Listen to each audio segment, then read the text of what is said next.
Insurance fraud in the UK is reaching epidemic levels, and it's costing us billions of pounds a year. Deliberate crashes, bogus personal injury claims, even fake deaths. The fraudsters are risking more and more to make a quick killing. And every year, it's adding up to £50 to your insurance bill. Insurers are fighting back, armed with covert surveillance systems. The CCTV cameras are the best tool we've got in our fight against fraud. Sophisticated data analysis techniques. This is connected to a bank account and a second mobile phone number. And a newly formed dedicated police unit.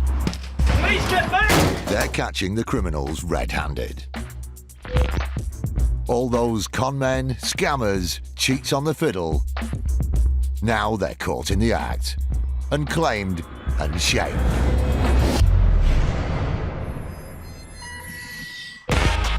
Today, the Insurance Fraud Enforcement Department is raiding 2 houses in a hunt for suspects. Police! Police! A suspicious incident on a roundabout illustrates that the roads are far from safe. Now, we believe that was an induced crash and the 2 other cars were acting in collusion with each other. And one claimer appears to have made a surprising recovery, if these pictures are anything to go by. Insurers are increasingly using surveillance to combat insurance fraud, which makes even the most meticulous of deceptions unlikely to succeed, as this next case shows. A serious motorway collision resulted in a victim's vehicle being forced against a central reservation. Due to the extent of his injuries, the victim subsequently submitted a claim for compensation. Jeff Owen is a consultant with national law firm Greenwoods, which has a specialist anti-fraud group that worked on the case. He had sustained injuries to his neck, his shoulder and his arms, as a result of which he had loss of sensation in both of his arms. And this meant, he said, that he couldn't drive because, as well as the physical injury, he also had a psychological aversion to travel. The claimant said that all these factors meant he was unable to return to his job. When you have a claim which involves an inability to work or to travel, it begins to escalate. And this claim reached the heady numbers of £500,000. Obviously that's a claim which the insurers take very seriously indeed. As part of the claims process, he went for medical examinations to assess the extent of his injuries and the length of recovery. Early on, the doctors were suggesting that he should be able to return to work within about 2 years. He also went for psychiatric assessment, and the doctor there thought that from a psychiatric point of view, he was probably fit to return to work after about 6 months. So it was very surprising when he hadn't returned to work quite quickly after the accident. The growing claim and the fact that he hadn't returned to his job led them to investigate further.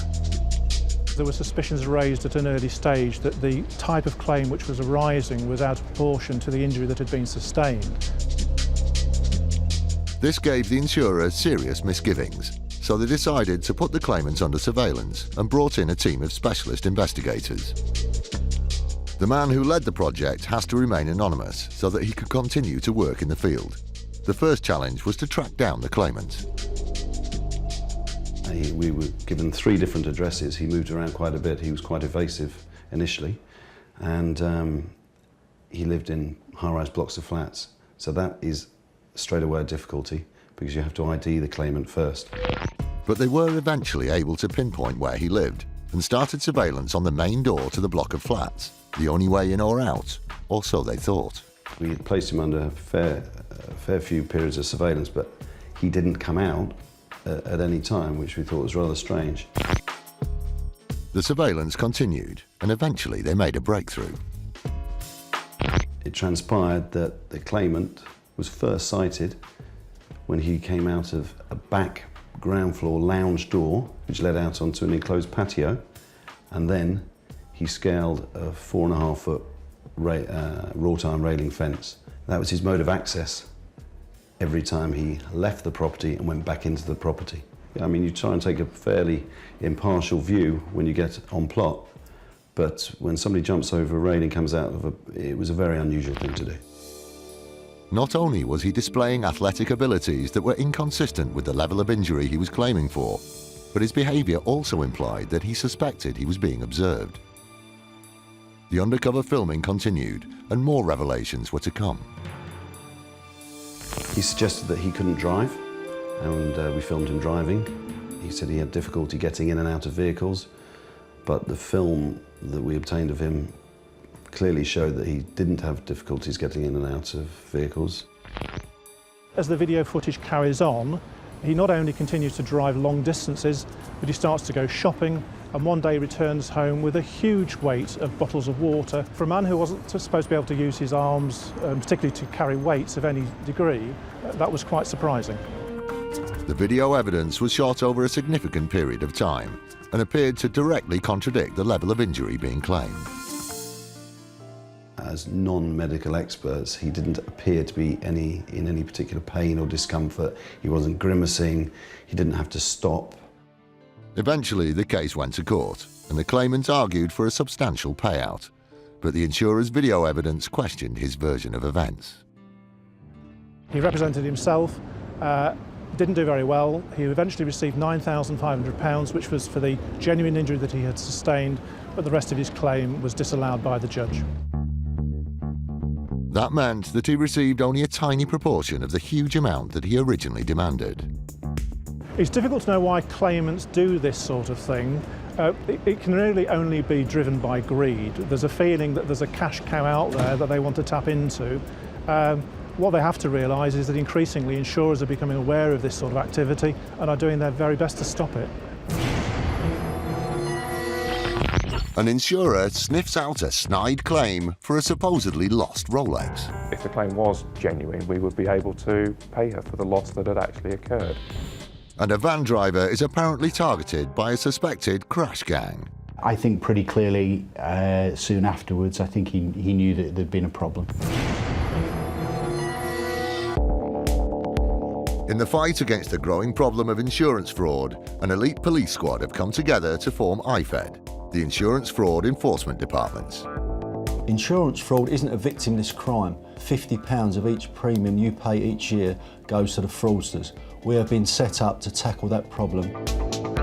This dedicated team works tirelessly to bang up the crooks and con men getting rich off other people's money. Please get back! It is our intention to create a climate of fear for the fraudster. There's every chance that an IFED detective may come knocking on their door to arrest them for committing an insurance fraud. Police, don't move, stay where you are! By April 2012, after only 6 months of operating, they had already busted 80 fraudsters, adding up to £12 million of fraud under investigation. These people are criminals. These are nasty people. They don't go out to work on a Monday morning like most people do. Their work is submitting insurance fraud claims.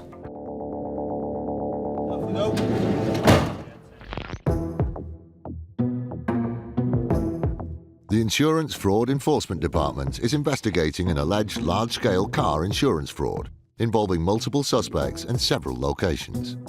DS Mark Forster is leading the investigation, and he's travelling with his team to make a raid on the first address. We are going to execute search warrants and hopefully make 5 arrests in relation to the fraudulent setting up of motor trade policies. And they're doing it purely so that they can get access to the motor insurance database. To therefore sell on insurance, basically. So what they're doing is they're targeting young drivers in London, charging them £300, £400, £500 each for them to then have their vehicles put on the motor insurance database, which shows them as basically being insured, when in fact they're not.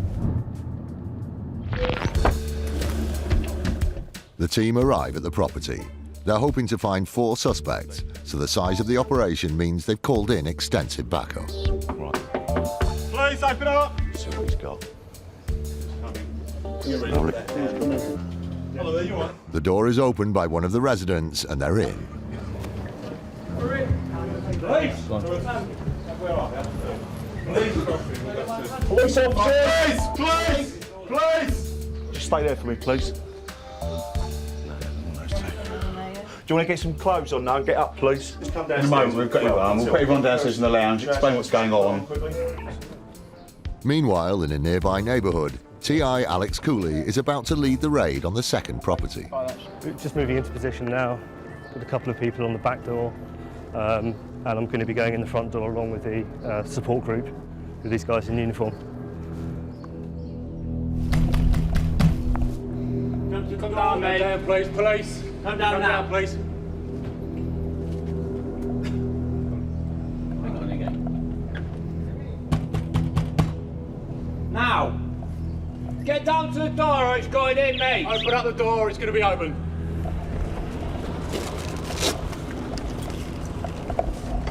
It's taking too long. I can do it. It's all right. Oh.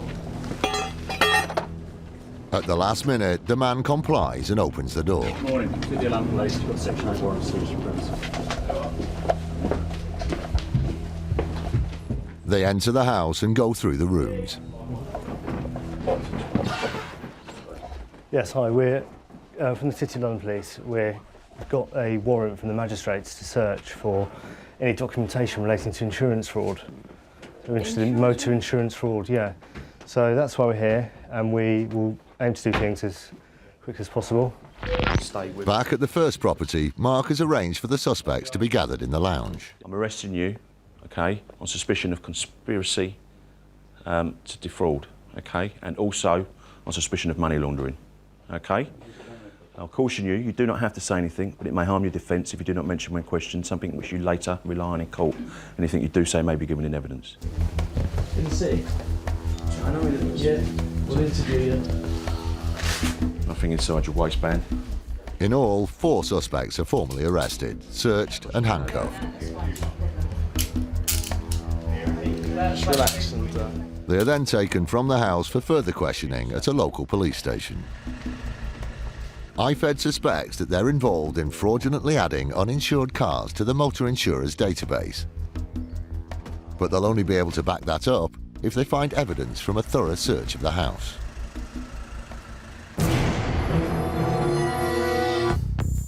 You do get the impression that they don't cover their tracks as well as other fraudsters might do.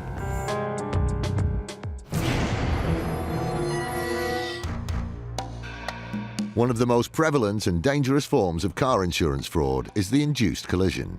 This is where gang members drive 2 cars in such a way as to cause an innocent driver to smash into the back of them, giving the impression that they're to blame for the accident and therefore liable to pay out on their insurance. It's known as crash for cash, and it works like this. First, the gang choose a victim.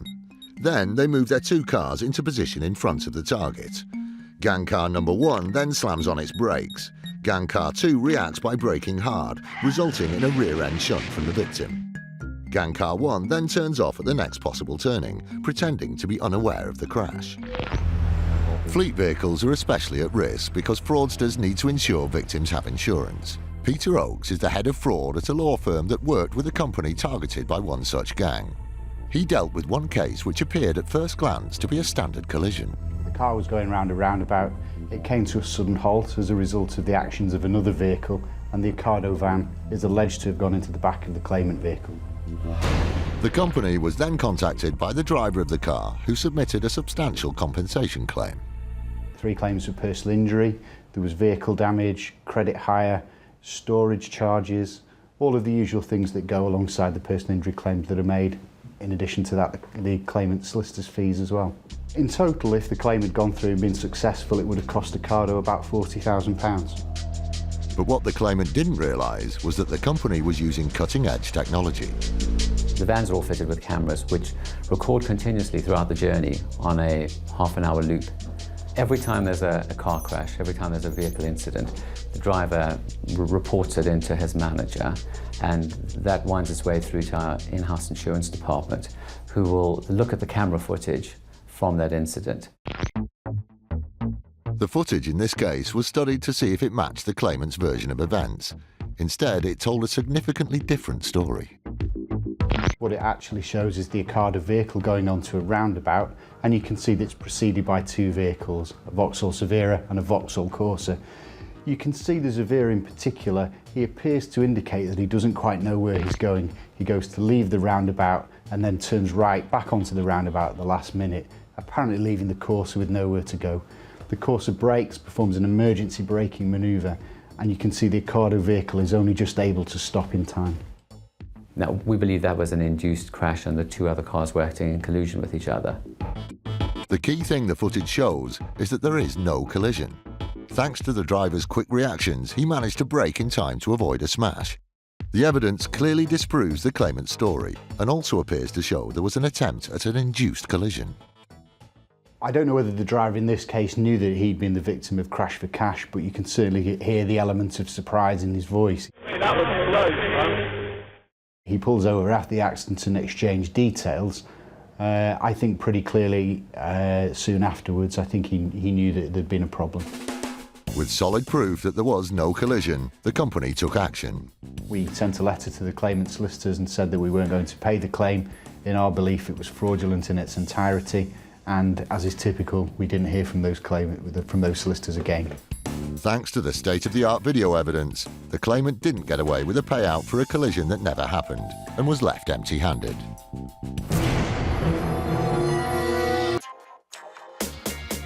Between 2010 and 2011, 750,000 house burglaries were reported in the UK, and insurers received domestic and personal theft claims totalling £415 million. Whilst for most people, a burglary is a traumatic event, others see it as a golden opportunity to make some quick cash. Paul Hubbard is the head of counter-fraud at an insurance company which was landed with one such spurious claim. In this case, the customer submitted a claim to us for a burglary. There were a number of high-value items, including a £2,500 Rolex watch. With such a high-value item listed on the claim form, the insurer needed to find out more. Our next step in this case was to go and speak to her and find out more detail from her personally about what had happened and see if we could find some proof of ownership that if the claim was genuine, we would be able to pay her for the loss that had actually occurred. But when the investigator asked to see proof of ownership of the watch, things started to unravel for the claimant. One of the things he suggested was perhaps she would have a photograph of the watch. She said she did, but unfortunately it had been wiped from her BlackBerry. So she explained that while she no longer had a photograph of the watch, she knew her friend did. When they received the photograph of the watch almost 2 months later, forensic image analysis led to an intriguing development in the case. So they looked at the photograph, and what they actually found was that the photograph had been taken after the loss had happened. So she was lying to us. Unbeknown to the claimant, hidden in the photograph was information that proved they were lying. The secret data told the insurer the exact time and date of when the photo was taken. And it was taken a full 17 days after the watch was said to have been lost. Most of our customers are genuine customers, but on this occasion, I think this person got very greedy. Greedy, and it seems unwilling to let the matter lie. So despite the evidence that we'd presented, we were quite surprised to find that she then decided to refer this matter to the Financial Ombudsman. She wasn't happy to walk away and accept that she'd got caught committing a fraud. But, unfortunately for the claimant, the Ombudsman wasn't falling for it either. So all the details of this case were sent to the Financial Ombudsman, who upheld the decision that we had made to turn down her claim. It would seem that for fraudsters, Rolex watches present an irresistible opportunity. We see lots of claims for Rolex watches, and the vast majority of them are genuine. But where the story goes that actually there have been more Rolex watches stolen and claimed for through insurance companies than have actually ever been made. The Insurance Fraud Enforcement Department is raiding 2 properties as part of an investigation into a suspected fraud involving the motor insurance database. In return for a fee, a gang is believed to be fraudulently adding cars to the database, which shows them as being insured when they're not. The aim of the raids is to arrest and question a group of suspects and find evidence relating to the alleged motor insurance fraud and suspected money laundering. The IFED team has already arrested the main suspects in the first house. Meanwhile, the raid on the second house is being led by TI Alex Cooley. The residents are brought down to the lounge and Alex identifies the suspect he believes is involved with the alleged insurance fraud. Well, I'm arresting you for insurance fraud relating to abuse of motor trader policies. You don't have to say anything, but it may harm your defence if you fail to mention when questioned something which you later rely on in court. Anything you do say may be used in evidence. We'll be back soon.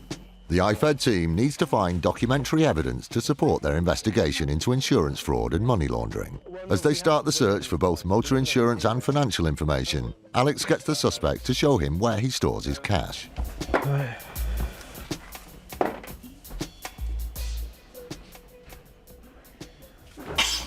Yeah, just 1,000 cash. Okay, so how much is that there?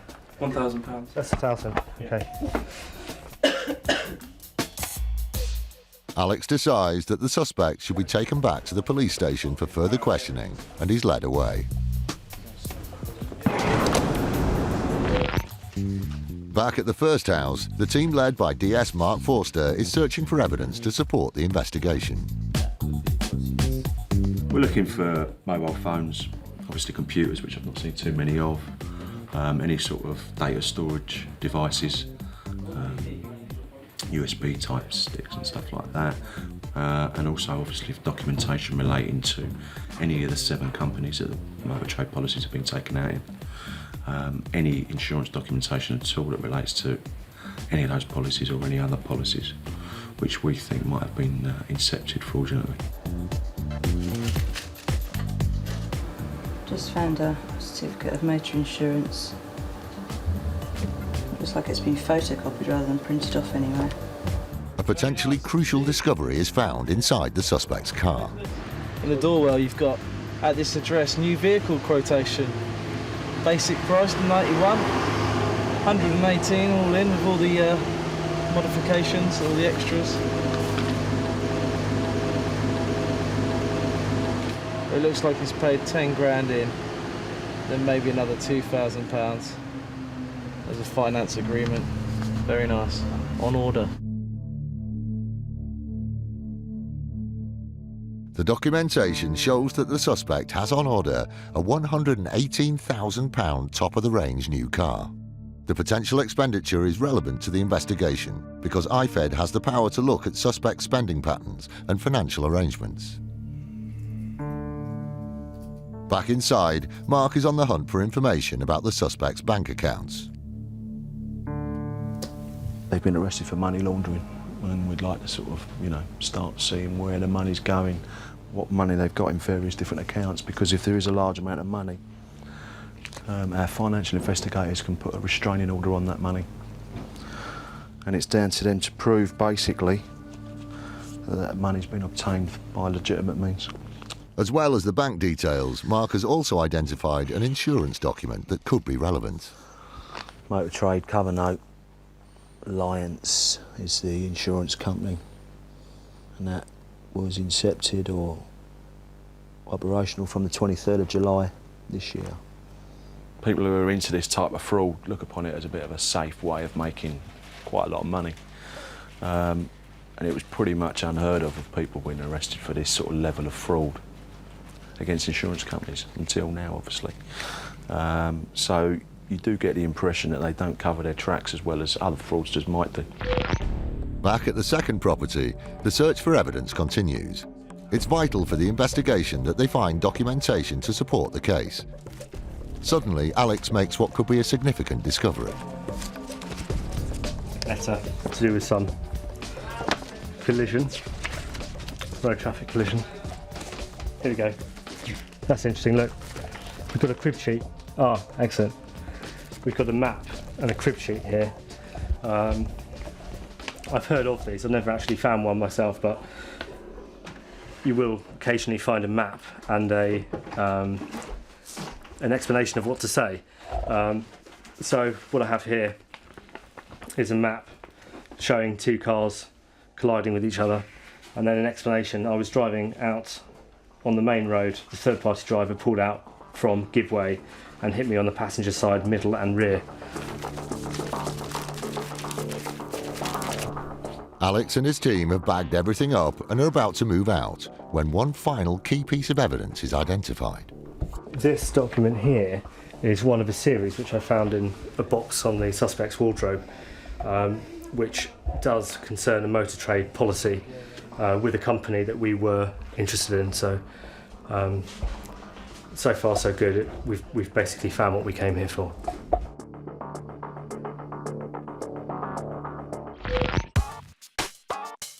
Back at the first property, the gathering of evidence is also in full swing.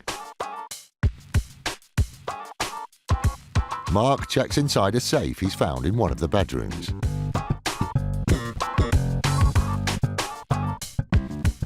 Rings, chains. This find could be significant, as buying gold can be a way of laundering money. Really, I'm quite pleased. I think that we've got everything that we could have hoped to have found. We found 2 large amounts of cash in excess of £1,000, a large amount of gold.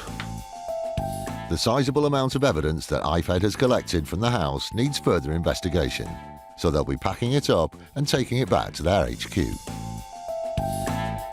As the raids draw to a close, IFED has successfully tracked down and arrested all 5 suspects and collected a significant amount of evidence. The next stage is for IFED to put together a case using what's been found. In the short time the Insurance Fraud Enforcement Department has been in existence, they've already investigated over £8 million worth of suspected insurance fraud. They've got a huge battle on their hands, but they're ready to take the fight to the fraudsters.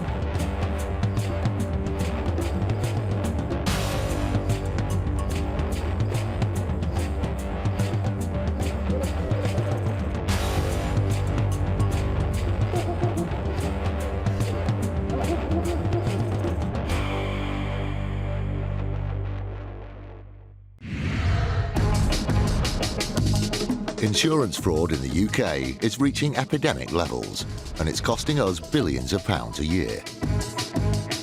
Deliberate crashes, bogus personal injury claims, even fake deaths. The fraudsters are risking more and more to make a quick killing. And every year, it's adding up to £50 to your insurance bill.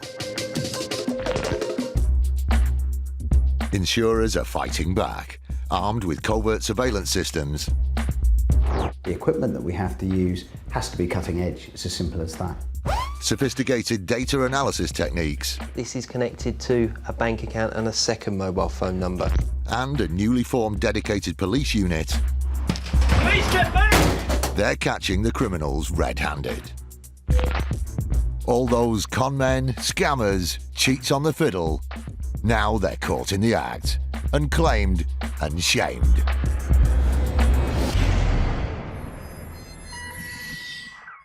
Today, a £750,000 claim comes under suspicion.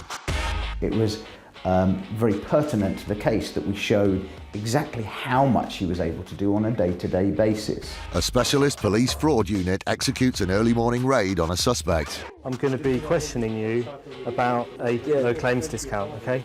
And a stubborn fraudster sticks to his story. In the face of such overwhelming evidence, he wanted to try to find an excuse why he should still be paid. This is Joanne Kirk from Preston. In September 2001, she was injured in a car crash.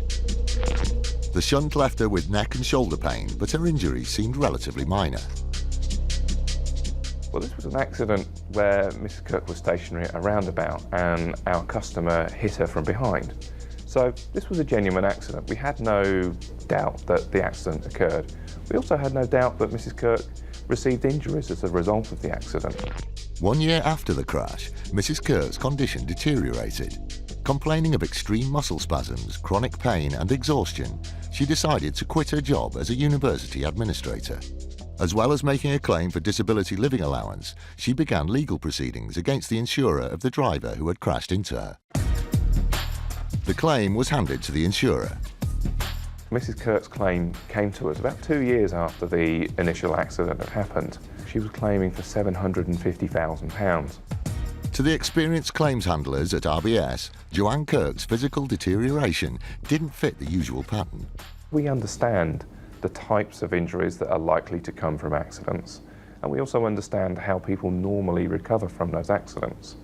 So where we find someone whose injuries are inconsistent with the type of accident that's occurred, then we have to investigate in more detail, and that's what happened in Mrs. Kirk's case. To get the full picture, the insurer needed to see how Mrs. Kirk was going about her daily activities.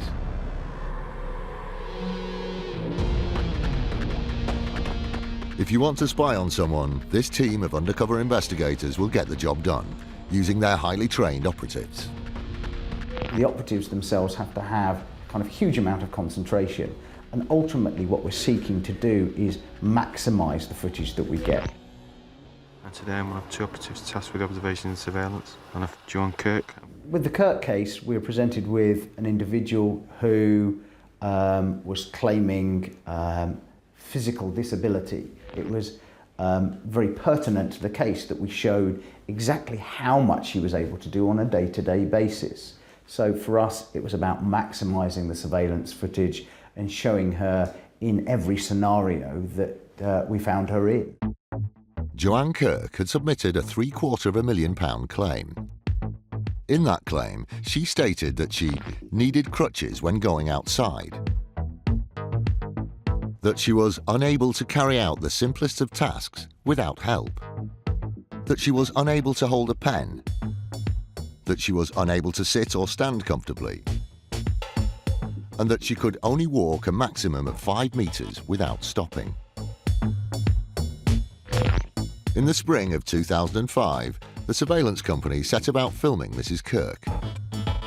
In order to get a fair picture of her everyday life, the surveillance ops filmed her on several occasions, spread over a period of 18 months. What they saw in the footage shocked the insurer. Claimant can be seen now. What we see when you start to look at the surveillance picture is somebody that is going about their normal daily tasks. They're going for walks, they're going to cash points, they're going into shops, they're carrying bags, they're carrying out their normal daily life. One of the surveillance tapes shows Joanne Kirk on a 90-minute shopping trip.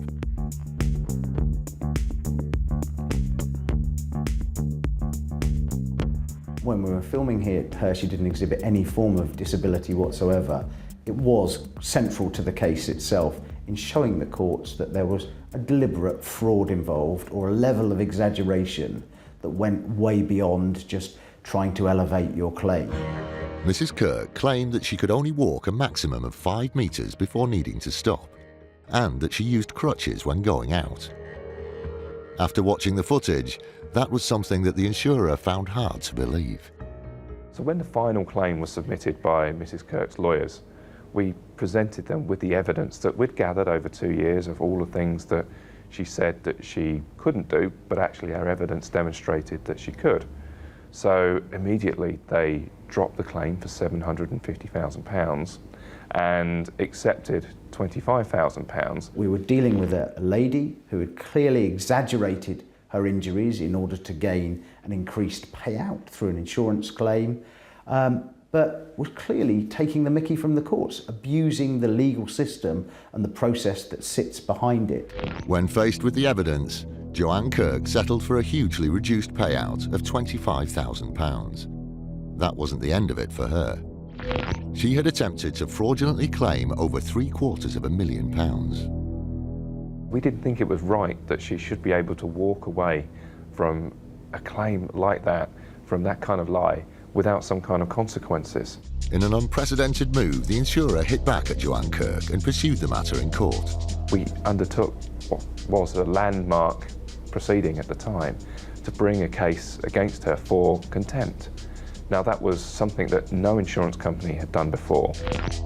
In May 2009, Joanne Kirk was found in contempt of court, ordered to pay her own legal bill of £125,000, a £2,500 fine for contempt, and half of the defendant's legal costs.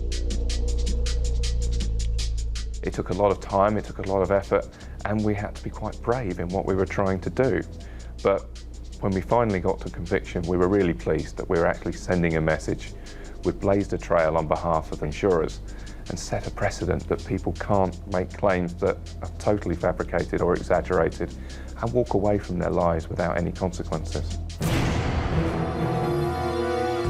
An insurer spots a suspicious pattern of claims. Always in a remote road, police were never called to the scene of the accident. And a carpet fitter fits up his insurance company. He had told us that his foot was far too painful for him to work. In the fight against the growing problem of insurance fraud, an elite police squad have come together to form IFED, the Insurance Fraud Enforcement Department. Insurance fraud isn't a victimless crime. £50 of each premium you pay each year goes to the fraudsters. We have been set up to tackle that problem. This dedicated team works tirelessly to bang up the crooks and conmen getting rich off other people's money. Please get back! It is our intention to create a climate of fear for the fraudster. There's every chance that an IFED detective may come knocking on their door to arrest them for committing an insurance fraud. Please, don't move, stay where you are! By April 2012, after only 6 months of operating, they had already busted 80 fraudsters, adding up to £12 million of fraud under investigation. These people are criminals. These are nasty people. They don't go out to work on a Monday morning like most people do. Their work is submitting insurance fraud claims. IFED doesn't just deal with large fraud gangs running crash-for-cash rings. It tackles insurance fraud of any type and scale. Today, it's raiding the property of a man suspected of lying on his motor insurance form. He has submitted a forged no claims discount letter in order to show that he's a lower risk and to get a lower premium. The actual gain in this case isn't that great. It's somewhere between £500 and £1,000, which is the discount he was able to get from lying about his no claims history. We deal with criminals all the way from the most organised down to the very low level fraudsters, and the person I'm going to arrest today does fit into the very low level opportunist category. By tackling cases all across the spectrum, we can make it clear to people that insurance fraud is unacceptable. The small four-man unit from IFED prepare to enter the suspect's property. I'm here from the City of London Police. We need to get access to the building. Would you mind passing us in? Thank you.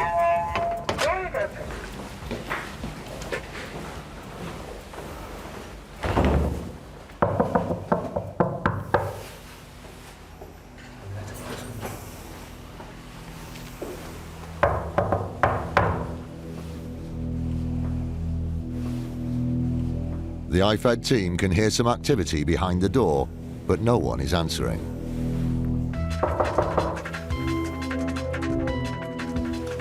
Good morning, can you open the door please? It's the police. City London Police? Hi. Is here please? Yeah.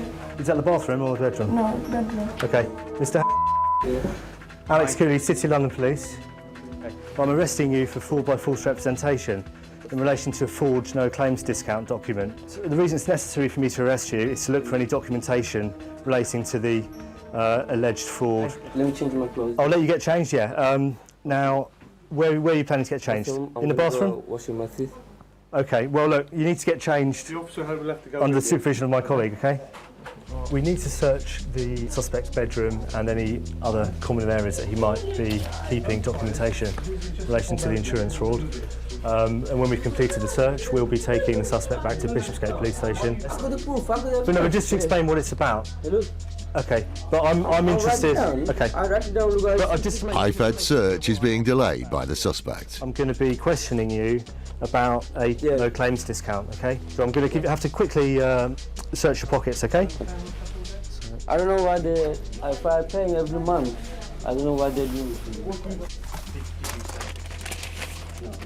I'm looking for any documentation relating directly to the claim we're investigating. So anything relating to that insurance company and the other insurance company which was used for the forge no claims discount. That's yours? Okay. The stuff that will be left behind is just being left on the floor here. It's essential the team finds the documents linked to the claim. TI Alex Cooley needs to get the suspect to start cooperating. That's your bank statement, yeah? Yeah. Okay. That's the amount I'm paying every. Okay, well, that's fine. You can bring that with you. Okay? TI Cooley must find the documentation he needs to build his case. Okay, well, I'm looking for a bank statement on around the 2nd of February. 2nd of February.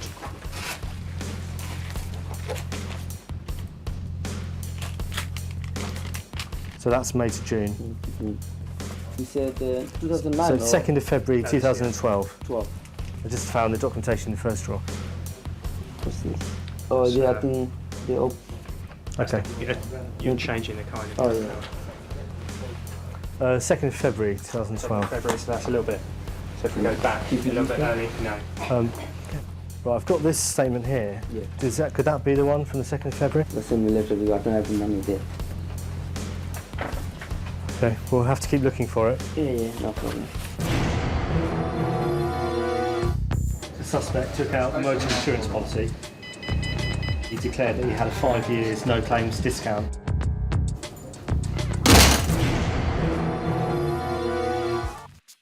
Personal injury insurance exists to help us when, due to an accident, we are unable to work or need money for extra care. And like motor insurance, it's being abused by dishonest claimants. The number of personal injury claims received by insurers leapt 72% between 2002 and 2010, a figure that's set to rise.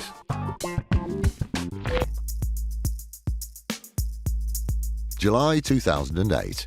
3 months ago, this man broke his foot whilst at work. The gentleman had injured his foot, he'd broken some bones in it, and was unable to work. So under the terms of the policy, we were able to pay him for his inability to work. He worked as a carpet fitter, but being self-employed hadn't earned a penny since sustaining the injury. Despite his lack of income, the carpet fitter was safe financially. He had personal injury cover, and having supplied adequate medical notes, his insurer had paid out.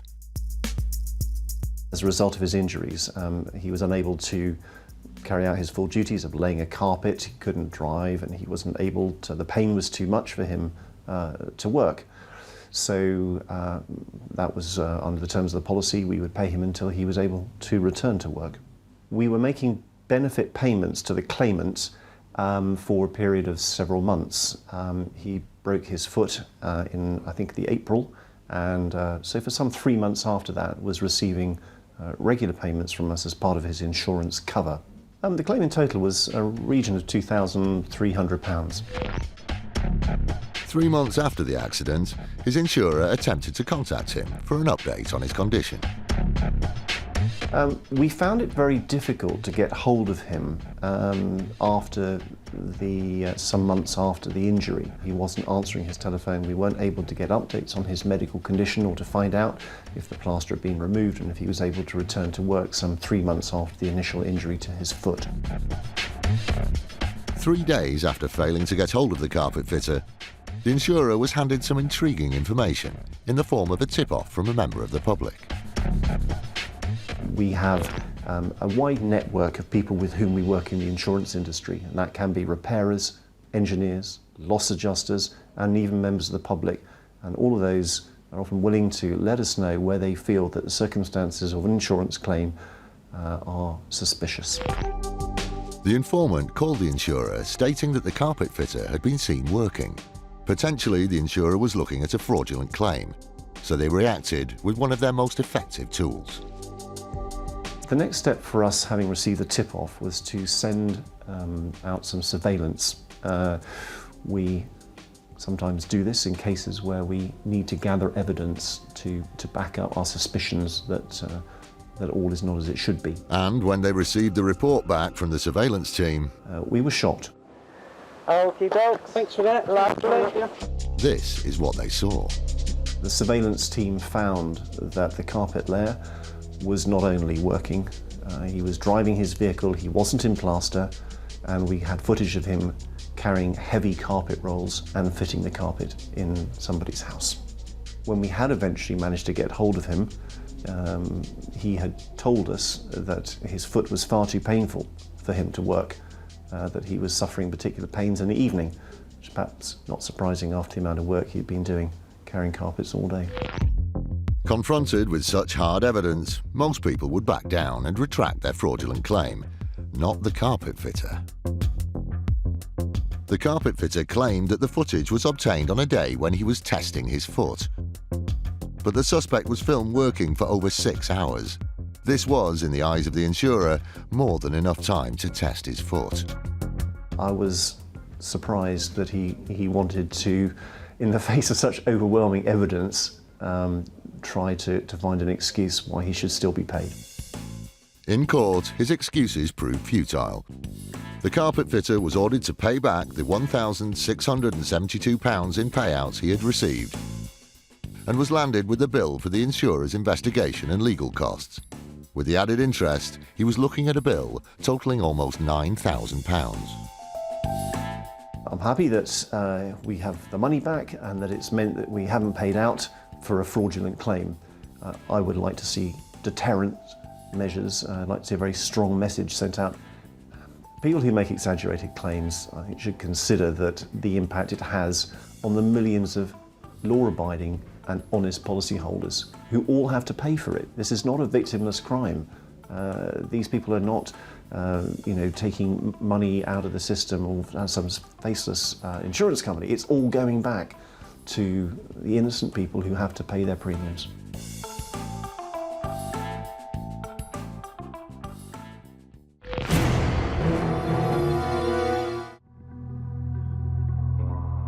It's 2005.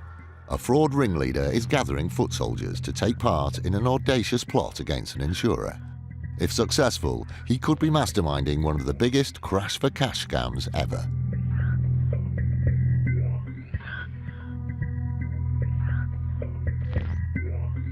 Standing in his way is an insurance industry determined to stamp out the increasing number of these bogus crashes.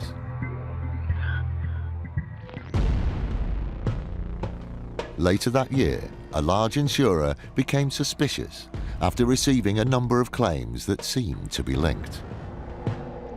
We started to see an unusual amount of claims all coming out of the same depot of this big telecommunications company, and within a very short space of time, and they were all seemed to be of very similar nature. The cars were always full of people, always in a remote road. Police were never called to the scene of the accident. Feeling sure that the claims were all linked, the insurer called on the help of the telecommunications company being targeted.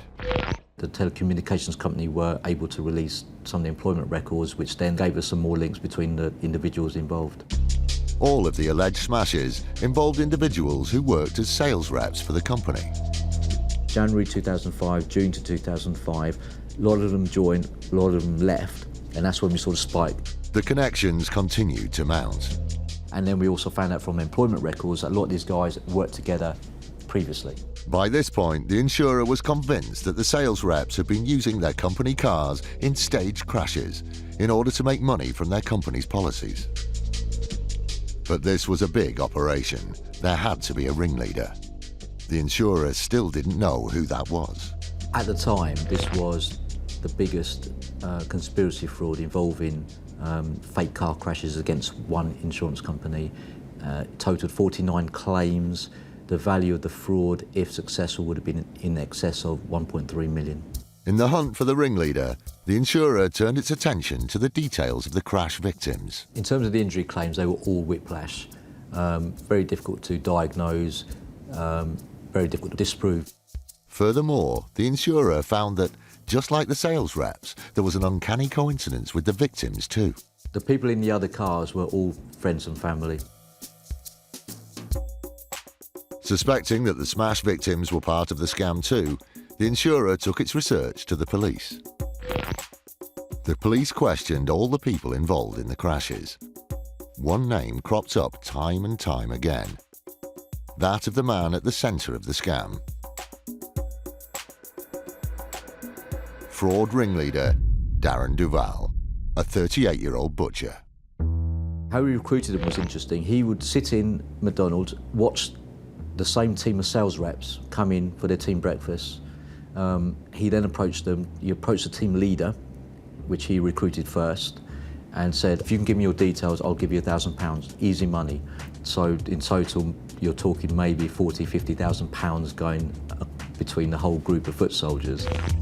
Had his plan succeeded, from his humble fast food cafe headquarters, his scheme could have cost the insurer a massive £1.5 million. I do believe the ringleader at the time thought he was going to get away with this. He was very confident.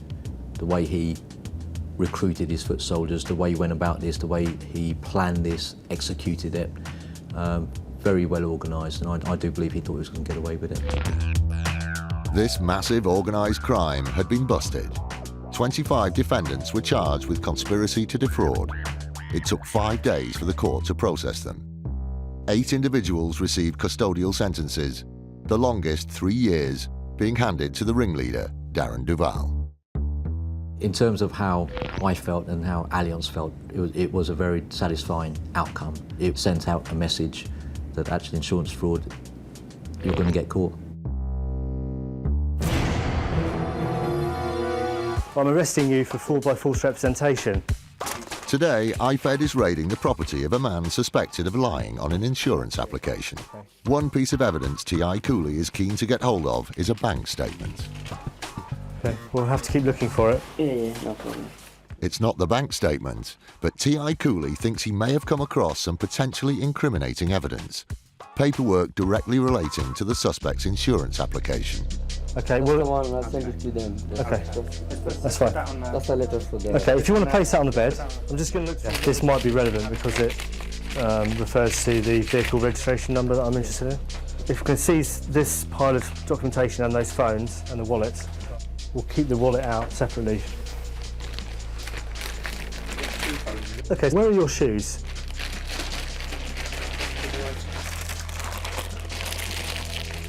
I've seized a lot of miscellaneous documentation. I think, did we ever get that bank statement from the 2nd of February? Yeah, we just found it. No, I looked back. It went back to March. Okay, well, if it needs to be, we can get that information from the bank. So on that basis, I think we've got everything we need. I'm just gonna, if you put your arms over to that side, please. If you both arms over there.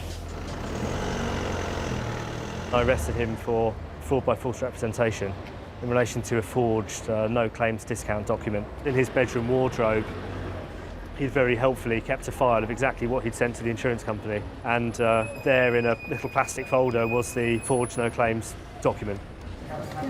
The suspect took out the motor insurance policy, and when taking out the policy he declared that he had a 5 years no claims discount. The suspect sent them a document purporting to be the no claims discount, and that document has been proved to be a forgery. You understand why you're here? Yeah. He didn't look too shocked though. I think he knew potentially what was coming. Okay, we'll authorise your detention so the officers can interview you regarding the allegation. Make any... We're trying to crack down at the moment on a whole load of forged documents which are circulating around the country. Step up there for us, mate. We'll do your fingerprints now, okay? We are now picking up a whole number of suspects, trying to build together a picture of what's going on. With the evidence gathered at the flat and the suspect cooperating, the IFED team is happy with the outcome of the raid. The suspect is on bail until December, and the investigation continues.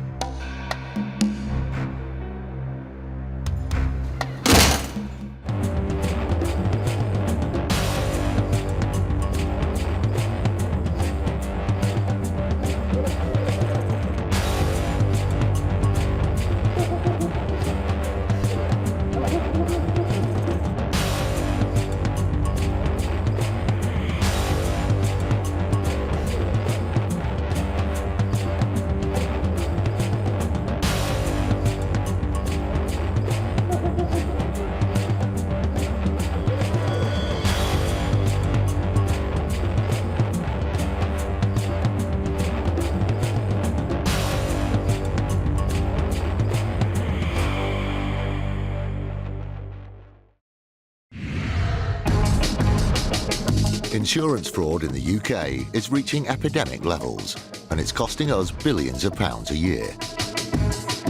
Deliberate crashes, bogus personal injury claims, even fake deaths. The fraudsters are risking more and more to make a quick killing. And every year, it's adding up to £50 to your insurance bill. Insurers are fighting back, armed with covert surveillance systems, sophisticated data analysis techniques, This is connected to a bank account and a second mobile phone number. and a newly formed dedicated police unit. Police, get back! They're catching the criminals red-handed. All those con men, scammers, cheats on the fiddle, now they're caught in the act and claimed and shamed.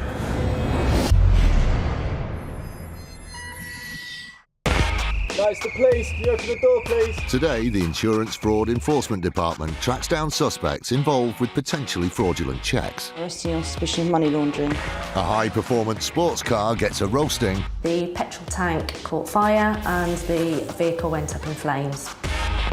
and a martial arts expert gets the chop.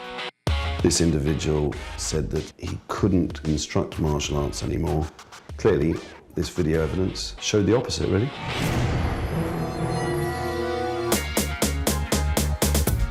A bustling city centre would seem to be the perfect place to blend in unnoticed. But for would-be insurance fraudsters, even in the busiest cities, there's nowhere to hide. In 2008, a bicycle journey home was abruptly cut short by an accident, which would have far-reaching implications for the man involved. Jeff Owen is a consultant with national law firm Greenwoods, which has a specialist anti-fraud group that worked on the case. This claimant was riding his bicycle along the road when a taxi pulled in front of him and clipped his bike, causing him to fall off. He had suffered injuries to his neck, to his arm, to his hip and to his leg. The driver accepted liability, and the cyclist contacted the insurer to make a claim for the injuries he'd suffered. Not unusually for a claim like this, he was given a medical examination. Some of the symptoms that are reported to the medical experts were that he was not able to walk very far and he was unable to ride his bicycle. Now, if somebody's not able to do that, then it's indicative of quite serious injury. And the repercussions of the accident were significant. As a consequence of these injuries, the claimant suggested that as he was a martial arts instructor and very much into physical exercise, he wouldn't be able to run his business and that the business would quickly fail. And this alerted the insurers to the possibility that this claim might be more expensive than they had initially thought. This was borne out when they received a claim for compensation that ran well into six figures. As time passed, the injuries didn't appear to be healing as predicted by the medical expert. This was a concern for the insurer. The medical evidence in this case suggested that this guy should have been recovering within about 12 months of the accident, but when it was apparent that he wasn't going to do so and that he wasn't going to return to his business, it was decided to place him under surveillance. The insurer approached undercover filming experts MC Investigations, who set up an operation to covertly film the claimant. The undercover investigator who led the project has to remain anonymous so that he could continue to work in the field.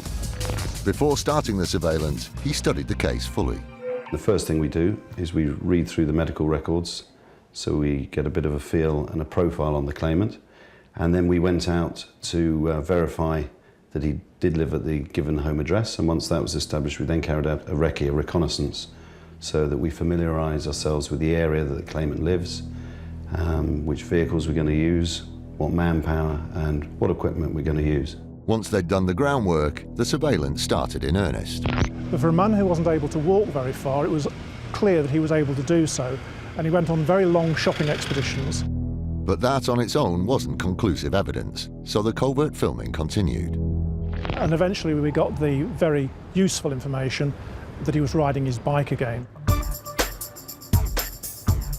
And he was followed for quite a distance over a busy road, pedalling away merrily. What they saw cast even more doubt on the impact of the claimant's alleged injuries. He actually rode to a gymnasium where he then proceeded to carry out martial arts and instructing martial arts. This activity directly contradicted what the claimant had told the insurer. He said that he couldn't instruct martial arts anymore. Clearly, this video evidence showed the opposite, really. And the investigation didn't stop there. They collected evidence from a range of sources. The intelligence team then get to work on other angles, as a result of which they go to the social network sites of people who are connected to him. And one of these suggests very strongly that although he's not got a formal business in any gym, he is again conducting fitness classes. The evidence against the claimant was mounting. He appeared to be exaggerating his injuries for financial gain. The activity he was now performing was inconsistent with the level of disability that he was alleging. This claim eventually built up to £300,000, and I can say very definitely that he received nothing like that, even for the genuine injuries that he had sustained. The compelling video footage meant that the huge claim he made was never paid out, and the money he eventually obtained was a relatively small sum to cover the actual injuries he had suffered in the accident. Sent on his bike by his insurer, this exaggerated claim will be on his record for years to come. I've just reversed the car into a lamppost. An inept conman is confronted with evidence of his deception. All right, bye. This will make you a very, very rich man. His face was a little bit of a picture, I'm told. And all bets are off for one would-be fraudster. The customer had been to a casino and lost over £67,000. Police, get back! Insurance fraud is on the rise. Hunting and punishing the criminals responsible is an elite police squad called the Insurance Fraud Enforcement Department, IFED. The Insurance Fraud Enforcement Department was set up earlier this year with the sole intention of combating the rise in insurance fraud. We are a dedicated unit that works exclusively tackling that problem.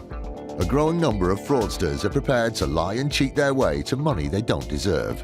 But they'd better watch their backs, because IFED is on the case. Since our go-live date early this year, we've effected over 120 arrests in the first 6 months, and we are continuing to work up and down the country, bringing these offenders to justice. We're out to stop them in their tracks. There's every chance that an IFED detective may come knocking on their door to arrest them for committing an insurance fraud. Police, don't move, stay where you are! Today, the Insurance Fraud Enforcement Department of the City of London Police is on the trail of 4 suspects that it wants to arrest as part of an investigation into an alleged insurance fraud and money laundering scam. The initial information about the case came from an insurance company, which suggested that an employee was acting fraudulently. As a claims advisor has been accessing claims, adding third-party vehicles to those claims that are totally spurious, don't exist, and then having checks issued to other people. The employee, who's believed to have played a key role in the fraud, has already been arrested.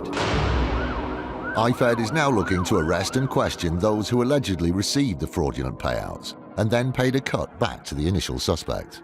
And one of those people we're going to see now is one of those people that's received a cheque, I think, for just over £3,000. So in total, the insurance company lost over £70,000 in total. I think 11 cheques have been issued, which are totally fraudulent and should never have happened. And the insider has obviously then taken a cut of those cheques. Well, we are specifically looking for banking documentation, bank statements, bank account details. With 4 arrests to make, there's no time to waste as they follow up a lead for the whereabouts of the first suspect. When if we come in and have a word with you? They arrive at the first address and make contact with the mother of the first suspect. Your son, where is he? Will you allow me in to have a look? She tells IFED that her son is not at home, but the team searches the house to make sure. You keep telling us to wait, but we need to speak to your son. Where is he? The mother insists that she doesn't know where her son is. I know you're not well, but I need to speak to him. Where is he? She doesn't give them anything to go on, and it's a frustrating result for the IFED team. She was unable to give me a contact number for him. How you can't know where one of your sons is, I find quite hard to believe. So it's on to the next address to search for suspect number 2. Lights, the police. Can you open the door, please?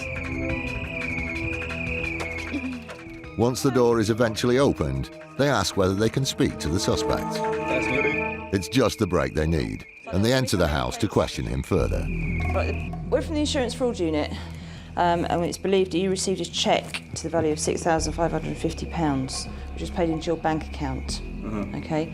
So in respect to that, I'm arresting you on suspicion of money laundering. You do not have to say anything, but it may harm your defence if you do not mention when questioned something you later rely on in court. Anything you do say may be given in evidence. Do you understand? It just doesn't make sense. What doesn't make sense? We've been giving him money. No. We don't know where it's gone. With fraud detection becoming ever more sophisticated, this next claimant certainly took a gamble when he tried to collect a payout he didn't deserve. Paul Hubbard is the head of counter-fraud for the insurance company involved. We received a claim, as we often do, from a customer saying that unfortunately he'd been broken into, and as a result of the break-in, he'd lost certain items. At first glance, it seemed like a routine household insurance claim. But then the policyholder got back in touch to add on several high-value items to the claim. 4 days afterwards, he was now claiming for 2 laptops. If you'd normally notice something like that was missing from the word go. So as a result of this, the claim was now £29,000. The sudden large increase in the sum being claimed meant that the insurance company decided to investigate further. They discovered that there was no proof of purchase for many of the items. So as a result of that, we then instructed a specialist investigator to go and find out more about what had actually occurred here. They contacted the police, and we started to find there were discrepancies between the story that he had told us when he notified us of the claim and the story that he'd given the police when he alerted them to the fact that there had been a burglary to get a crime reference number. The inconsistencies were starting to mount up, and the investigators continued to look into the claim. What they uncovered next shed completely new light on the case. Our investigator found out that in this case the customer had been to a casino prior to the burglary taking place. This person had lost over £67,000. They start to give you a bit of a motive for what he might be doing. More evidence surfaced that put a question mark over the claimant's story. We also found that the receipts that he had provided for the 2 laptops were fake, that these laptops had never been purchased. That's good. It was all the evidence the insurer needed. So we presented this customer with the evidence that we'd found. So we'd found the fake receipts, we'd found out about his debt to the casino that had occurred before the burglary took place, and we declined his claim on the basis that we felt he was trying to commit fraud. The case didn't proceed to court, but having the claim rejected on the basis of fraud has major repercussions for the policyholder. It will have serious ramifications on their life because they'll find it very difficult now to get insurance, they'll find it very difficult to get financial products, and it's something that they have to tell people when they're taking out insurance. The would-be conman trying to compensate for his casino losses failed to come up with a watertight story. But he looks like a mastermind compared to another insurance cheat that Paul and his team also investigated. I like to be all legal. I just thought I'd ring the insurance company and just let them know what's happened. Mr. Machin called us to explain that he'd had an accident where he put his car into reverse, thinking he was going forward, and then just accidentally reversed straight back into a lamppost at high speed, he said. I've just reversed the car into a lamppost. It's just nearly written it off. Was there any injuries to anyone? He had his girlfriend and his girlfriend's son in the car with him, and he explained to us that they were both injured as a result of him reversing into this lamppost. Well, everybody's got neck pain now. Even I've got it. The policyholder didn't have the sort of insurance cover that would allow him to claim for the damage to his car. He was effectively claiming the injuries to his partner and his partner's son, who he said were both injured. He didn't go into any detail at that point as to how they were injured, how badly, but he did say that the son was going to hospital. The insurer immediately sensed that John Machin's story didn't quite ring true. Some of the things about the accident didn't add up to our experienced claims handlers, such as the fact that he said he reversed at speed into a lamppost. He was also very, very vague about the circumstances of a motoring conviction that he had as well. So all of those things put our experienced claims handler on alert that perhaps things weren't as Mr. Machin was telling us. The claims handler followed the procedure for dealing with a suspicious claim. Started to ask a number of questions of Mr. Machin just to extract more information from him. All we're looking for effectively is for people to tell us the truth.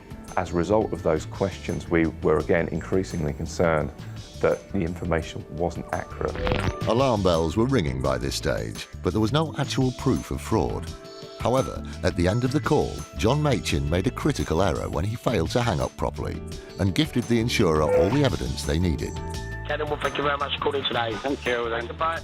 All right, bye, bye.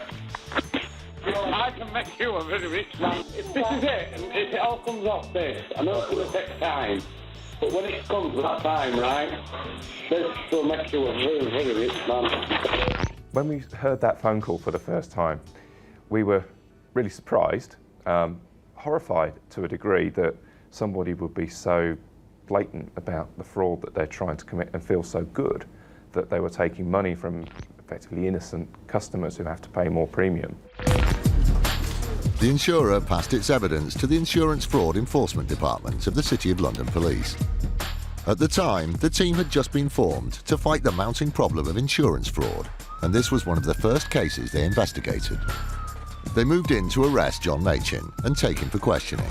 When brought back to the police station and the various procedures are entered into, he was subject of a taped interview. Questions were put by the investigating team, which he flatly denied. So we said, "Thank you, Mr. Machin. Would you be prepared to listen to this short recording?" And we pressed the play button and played the recording that the insurers had provided us with. His face was a little bit of a picture, I'm told. This is it, and if it all comes off this, I know it's going to take time, but when it comes to that time, right, this will make you a very, very rich man. I won't have to go to work no more. Oh, yes. The case then proceeded to court, and he was found guilty. In this case, Mr. Machin was convicted in court of insurance fraud. He received 200 hours community service and a 4-month suspended prison sentence. It was the result the insurer wanted and helped to send out a message to any other would-be fraudsters.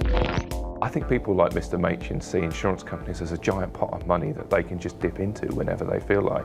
But that's far from being the case, especially now that IFED is actively pursuing those criminals who try and commit insurance fraud. The first conviction of any new unit is always a milestone, so this was a particularly pleasing one, and it was also an added bonus that it was a slightly amusing set of circumstances around that first one, so it's one we'll always remember. These days, all aspects of technology are used to combat insurance fraud, even social media. In the summer of 2009, an insurance company was contacted by a policyholder who'd had an unusual accident. Sarah Hill is the fraud partner at a firm of solicitors who worked on the case. The vehicle owner claimed that he had attended a fun day. It was a Ferrari fun day where there was lots of events going on, but one of those events was that Ferrari owners could take their vehicle, be involved in actually taking members of the public around the track for a small fee. This fee was then donated to charity. The policyholder had spent the day giving rides in his Ferrari to raise money for good causes. But what started with such good intentions ended in disaster as the day drew to a close. The owner had suggested that he was on his way out of that fun day when he'd lost control of the vehicle because of a greasy surface, and the vehicle had spun and hit a tree. The petrol tank caught fire and the vehicle went up in flames. Luckily, the occupants of the car managed to scramble to safety. With a significant vehicle fire, the vehicle was declared a total loss, and the claim that had been presented was for the value of the vehicle at around £50,000. Such large claims are subject to investigation by insurance companies as a matter of course, and they looked in detail at the story. The owner had said that the accident occurred close to the entrance to the venue. But actually, when investigators had gone to look at the accident circumstances, the physical evidence didn't support the accident occurring close to the main gate. The traces of fire damage that were still present on site indicated that the accident had actually occurred away from the exit. With their suspicions aroused, The investigators took the unusual step of exploring social media for further evidence of what had happened. As you can imagine, it was quite a high-profile day, a fundraising event. It's quite unusual to have a Ferrari spin off the track and hit a tree and catch fire. So there was some, on local chat rooms, on social media, conversations taking place between members of the public that had actually attended the day. But it was a video of the accident recorded by a member of the public and posted to a popular internet site that particularly caught their eye. The YouTube footage helped us place the accident location. It was completely different to what the owner had actually alleged.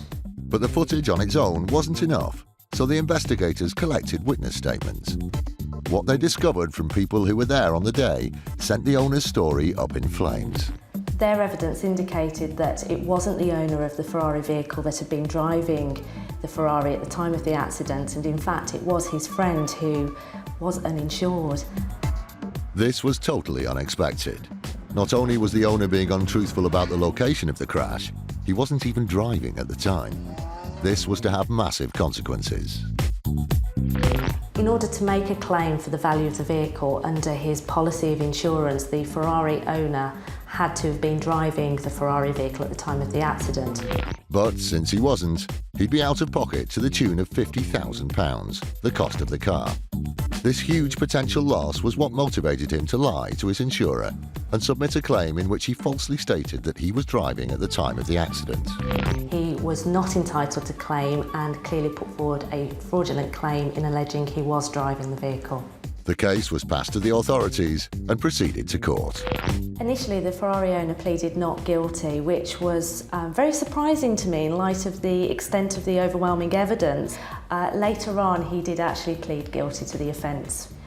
He received 200 hours unpaid work and a fine for his crime. 6 months on from its formation, the Insurance Fraud Enforcement Department, IFED, is continuing to investigate suspected fraudsters. Can we come in and have a look?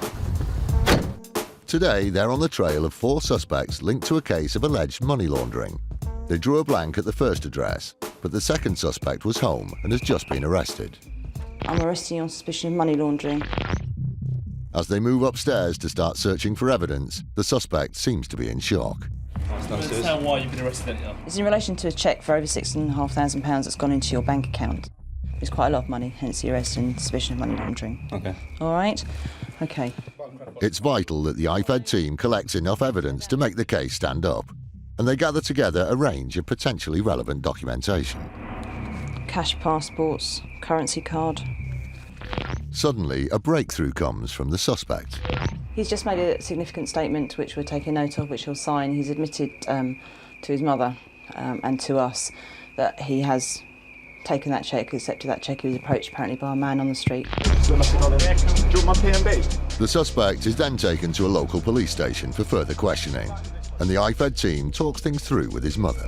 We don't want to keep him in unnecessarily, so... No, right. it just doesn't make sense. What doesn't make sense? You know... Why he would do it? Not only that. If he did, where's the money gone? Because he's at university, we've been giving him money. I know. We don't know where it's gone. So we'll find out when we interview, and I'm sure you'll manage to get the information out of him when he comes home. The mother was distressed in the respect that obviously her son's just been arrested, and I'm speaking to Mum. She's brought her 3 children up to tell the truth and be honest, and I think she was more upset by the fact that he hasn't been honest and has admitted that more or less to her. There are still arrests to be made, and IFED hits the road. Their destination is the family home of the 3rd suspect. The door is answered by his mother. Hello. Hello. Hiya, I'm DC Sibley from the City of London Police. It's in relation to a matter we're investigating in relation to insurance fraud. And again, they draw a blank as they're told he's away. OK. Thank you very much indeed for your time. Thanks very much. She's informed me that he's at university, which is typical. Another one bites the dust. On to the next one. The arrest of the 4th and final suspect at his family home is going to prove tricky. The last address we're going to, there are 2 people there with the same name. Again, the 4th suspect is alleged to have received a large cheque that was paid into his bank account. Good afternoon, City of London Police. This is my colleague, DC Einsman. The door is opened by one of the residents, but IFED still needs to positively identify the suspect. It's in relation to a cheque for £12,000 to this address. The man who opens the door can't seem to shed any light on the cheque, but Kate isn't prepared to leave it there. Can we come in and try and get to the bottom of this? The man explains that he's alone in the house. Kate talks to him about his other relatives, and it seems likely that the younger brother is the one that the police need to talk to.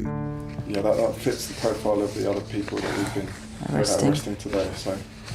They call up the brother in question while he's still at work, and he asks if they can wait for him to finish. No, doesn't work like that, sorry. IFED speaks to the family member further, and it turns out that in addition to the two relatives with the same name living at the address, there's a further relative who shares the name as well. No one's admitting to it, which is not really a great surprise because it's a £12,000 cheque that's gone through the account. It's vital that a positive identification can be made so that the correct person is arrested. With so many people linked to one address with the same name and of a similar age, it's tricky to identify who is who. Kate makes a decision and speaks to the younger brother herself. We're City of London Police. We're up from London. Going to get all the full identification of all of you, and we'll ascertain what account this cheque was paid into. Because if it is you, then we will come knocking, all right? He was helpful on the phone. He's given me his mobile number and all his full details, so we have all those now. Before they can make the arrest, they need to investigate the bank account that the money was paid into, so they can match it to the correct suspect. I think a bad judgment call to arrest all of them, because we don't know which one it relates to. But there was good news for the case in the weeks to come. The information that they collected on the day allowed IFED to make 3 further arrests. The investigation is ongoing, and the team are hopeful they'll be able to get a positive result.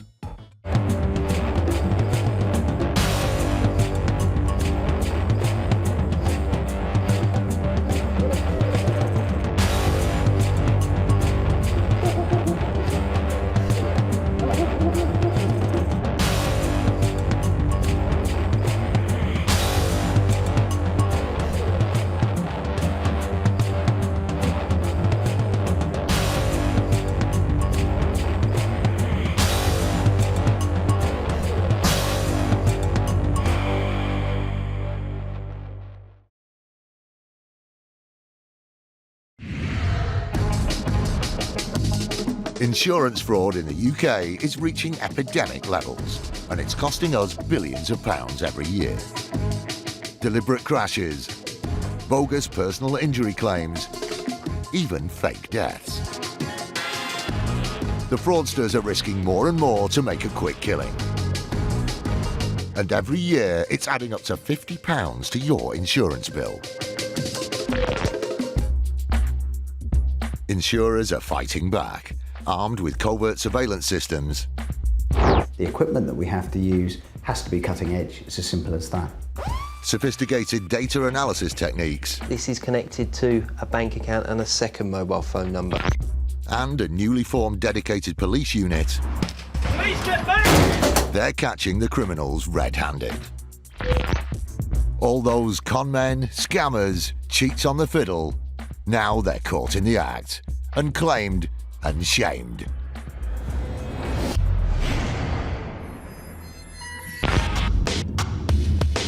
Today, the Insurance Fraud Enforcement Department is on the trail of 3 suspects. Does he reside here, sir? Yes, he is in bed. He doesn't need to be disturbed. Well, we need to speak to him, sir. A gang who deliberately cause road traffic collisions is targeted. It is a matter of time before someone is seriously hurt. And the camera never lies, even if fraudsters do. I see quite a lot of surveillance evidence, but even I was quite shocked. The deceit level was probably the biggest that I've ever seen. Herne Bay, on the Kent coast, was the perfect place for ex-policeman Michael Hoare to enjoy his retirement. Until a road traffic collision caused by another driver left Michael injured and his car damaged. He submitted a claim on the insurance of the driver responsible. Susan Evans is fraud operations manager at the insurance company that handled the claim. Mr. Hoare stopped at the entry to a roundabout and our policyholder had collided with the rear of his vehicle. The claim included a list of the injuries that Michael had suffered. The injuries that Mr Hall alleged to have been suffering with were a whiplash to the back and to the neck, an injury to his left foot and his left knee, and some psychological problems, including flashbacks of the accident. He was claiming for a significant level of injury, which would require a hefty payout. We were probably looking at between about 30 to 40,000 in relation to the claim itself. The large claim also included the cost of a piece of equipment more associated with leisure than pain relief. Mr Hoare put a claim in for £2,300 for a hot tub. With such extensive injuries, it seemed likely that the policyholder's car would be a write-off, but this was not the case. There was about £1,500 worth of damage to our policyholder's vehicle, which is not a significant accident by any stretch of the imagination, and the injuries that were being complained of as the medical evidence was materialising were far more severe than one would have anticipated. The inconsistency between the extent of the injuries and the relatively minor damage to the vehicle set alarm bells ringing. The insurer needed to get to the truth. The best way was to go undercover.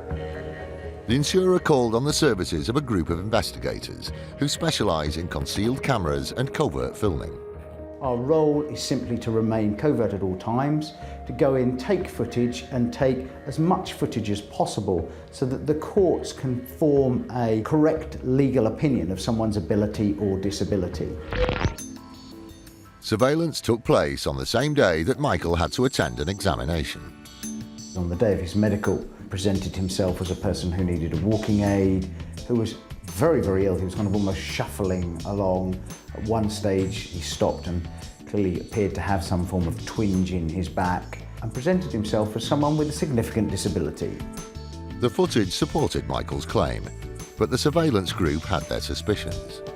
This is a man who I suspect that he's under surveillance at that given point in time and wants to portray himself in a certain way. However, other footage revealed Michael taking part in an activity that blew apart the deception. We saw him drag out from behind his property a fairly substantial powerboat on a trailer, attach it to a 4x4 and then drive it off to the local harbour. And our last sighting of him was him sailing off into the sunset. Under the sharp focus of the surveillance cameras, it was apparent that this former pillar of the community was trying to cheat his way to a payout that he didn't deserve. What's kind of shocking about this particular case is that we're dealing with an ex-police officer who would have been exposed to investigating fraud and crime on a day-to-day basis. So one would think that he would have a strong sense of right and wrong. I see quite a lot of surveillance evidence, but even I was quite shocked. The deceit level was probably the biggest that I've ever seen. I think he was a very, very good actor. With the insurer now certain the claim was fraudulent, the decision was taken to pursue the matter in a criminal court. A decision was made to take it to a criminal court and allow a judge to decide the outcome. Before the trial, Mr. Hoare tried to claim that the person in the footage was in fact his brother, but that was a lie too. There was no resemblance to his brother at all. The case proceeded to trial. Despite the formidable amount of evidence against him, Michael initially pleaded not guilty. But the footage was so compelling that something highly unusual happened in court. Sometime into the trial, the judge stopped the proceedings and suggested that it would have been within Mr. Hoare's best interests if he pleaded guilty. He did eventually plead guilty and received a 6-month suspended sentence for 12 months. For us, actually getting the genuine claim settled quickly and efficiently and weeding out these fraudulent claims is a good day's work. A road crash gang that targets innocent drivers. I think the whole experience for the young girl was shocking and terrifying. And some photos of crash damage are decidedly dodgy. The expert found that those images had been tampered with, they'd been altered, they'd been taken from different cameras. In the fight against the growing problem of insurance fraud, an elite police squad have come together to form IFED, the Insurance Fraud Enforcement Departments. Insurance fraud isn't a victimless crime. £50 of each premium you pay each year goes to the fraudsters. We have been set up to tackle that problem. This dedicated team works tirelessly to bang up the crooks and con men getting rich off other people's money. Please get back!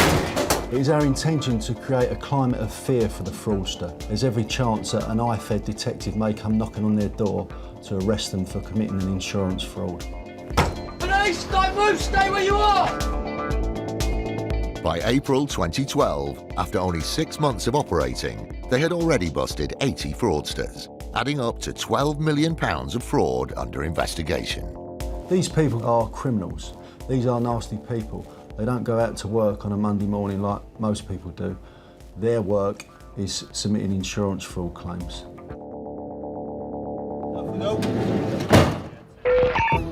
Today, the Insurance Fraud Enforcement Department is investigating a suspected car insurance fraud. It believes a multi-car incident was completely staged. The collision involved a convoy of 3 cars driven by people who knew each other and were all travelling to the same place. DS Mark Forster and his team are aiming to make 3 arrests. The guy we're going to see first off this morning is his involvement when he was driving at the back of the convoy and is the vehicle that has allegedly caused this accident. The vehicle that was at the front of the convoy, front of the 3 vehicles, was a sports car. We suspect, or the whole reason for this accident claim and this insurance claim was in order to get the sports car done up. There was large repair costs that were submitted to the insurers, PI, personal injury claims, replacement vehicle hire, credit exchange, and also even right the way down to recovery costs. But it totalled somewhere in the region of £80,000. They believe the first suspect on the list was the driver of the car at the back of the convoy, who supposedly caused the crash by driving into the vehicle in front. It's 6:30 in the morning when Mark and his team arrive at the address. The father of the suspect comes out to meet them and wants to know what's going on. London Police. It's mine. We want to speak to him in connection to an insurance fraud that we believe he's involved in. That's all the detail I can give you, sir. Right. Okay. I can speak to him more about it, but I can't yourself. I take it you are, you're his father? I'm his father, yeah. Okay. Does he reside here, sir? Yes, he is. He's in bed and he doesn't need to be disturbed at the moment. Well, we need to speak to him, sir. He reveals the first suspect is in the house, and the man in question eventually comes to talk to Mark. We need to speak to you today. Okay. In relation to a matter that's been referred to us. Right. In relation to what we suspect is insurance fraud. They take him down to the local police station for questioning. With 2 arrests still to be made, IFED gets back on the road. He's just been booked in and just been put in a cell. He just came out with it, indicated that he knew what it was all about and said that he didn't see any point in lying about any involvement. So I don't know what he's going to say on interview. We obviously didn't question him any further.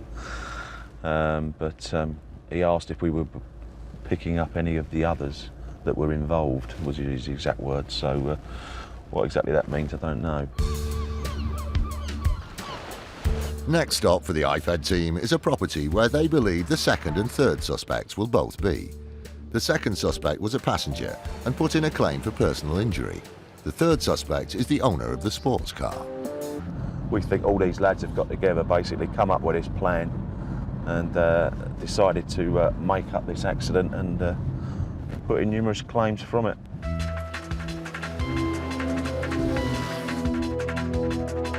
They arrive at the property and are hopeful both suspects will be in.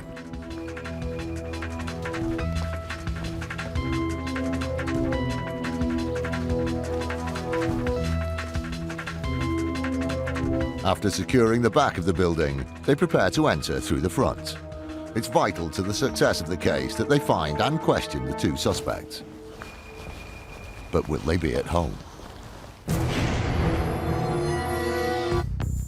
How many plants you got? 9. 9. I'm further arresting you on suspicion of cultivation of cannabis. Criminal gangs that commit car insurance fraud will stop at nothing to make a quick buck, and they don't care whose lives they're putting at risk.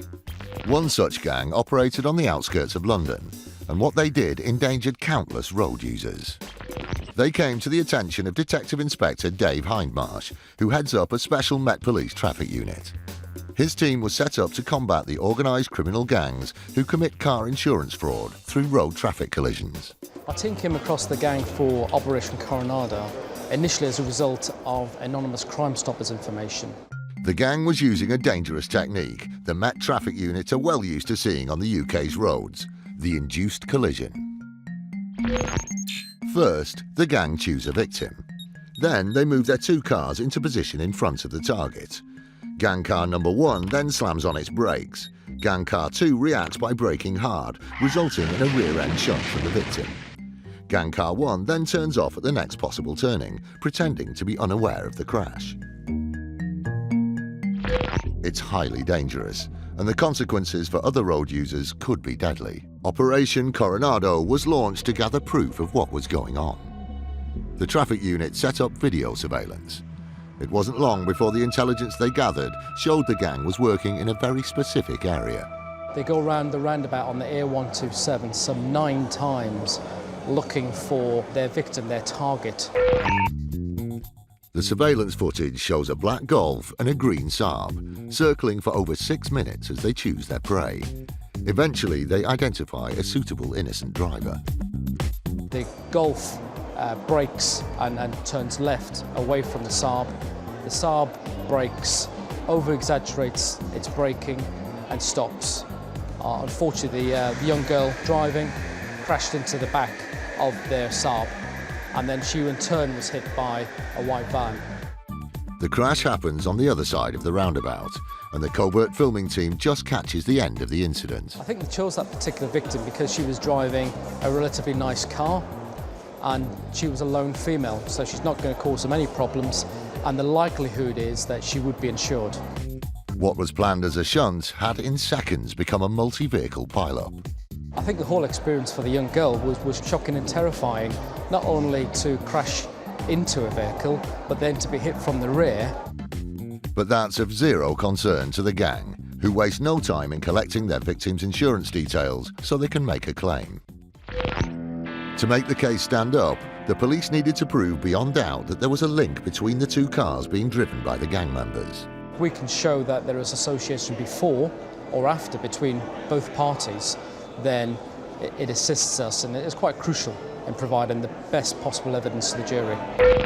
The surveillance continued, and before long the gang is spotted trawling the roads for another victim. This time they're filmed inducing a collision on a motorway slip road. Car 1 brakes hard, Car 2 brakes even harder, and the target can't avoid crashing into the back of them. To ensure they have indisputable evidence, the police unit continue to trail the gang. Eventually their persistence pays off when both cars stop at a petrol station car park. The meeting up at the petrol station shows association. It shows that the driver of the Golf and the driver of the Saab are known to each other. They've met up before. They've then caused a crash, which clearly is no random act. This was an induced collision done so that they could commit fraud against the insurance industry.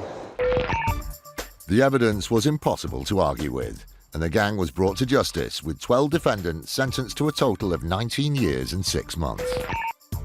It was another successful result for the traffic unit, but there are still other fraudsters on the roads who care nothing for the safety of others. It is a matter of time before someone is seriously hurt, and my team will use every method available in order to catch them, and that will be overt tactics, covert tactics, the use of the helicopter, the use of surveillance teams.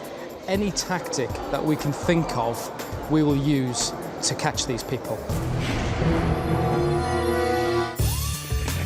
Technology is increasingly used to detect fraud, but in some cases it's used to create fraud too. However, insurers are working hard to stay one click ahead, as this next case demonstrates.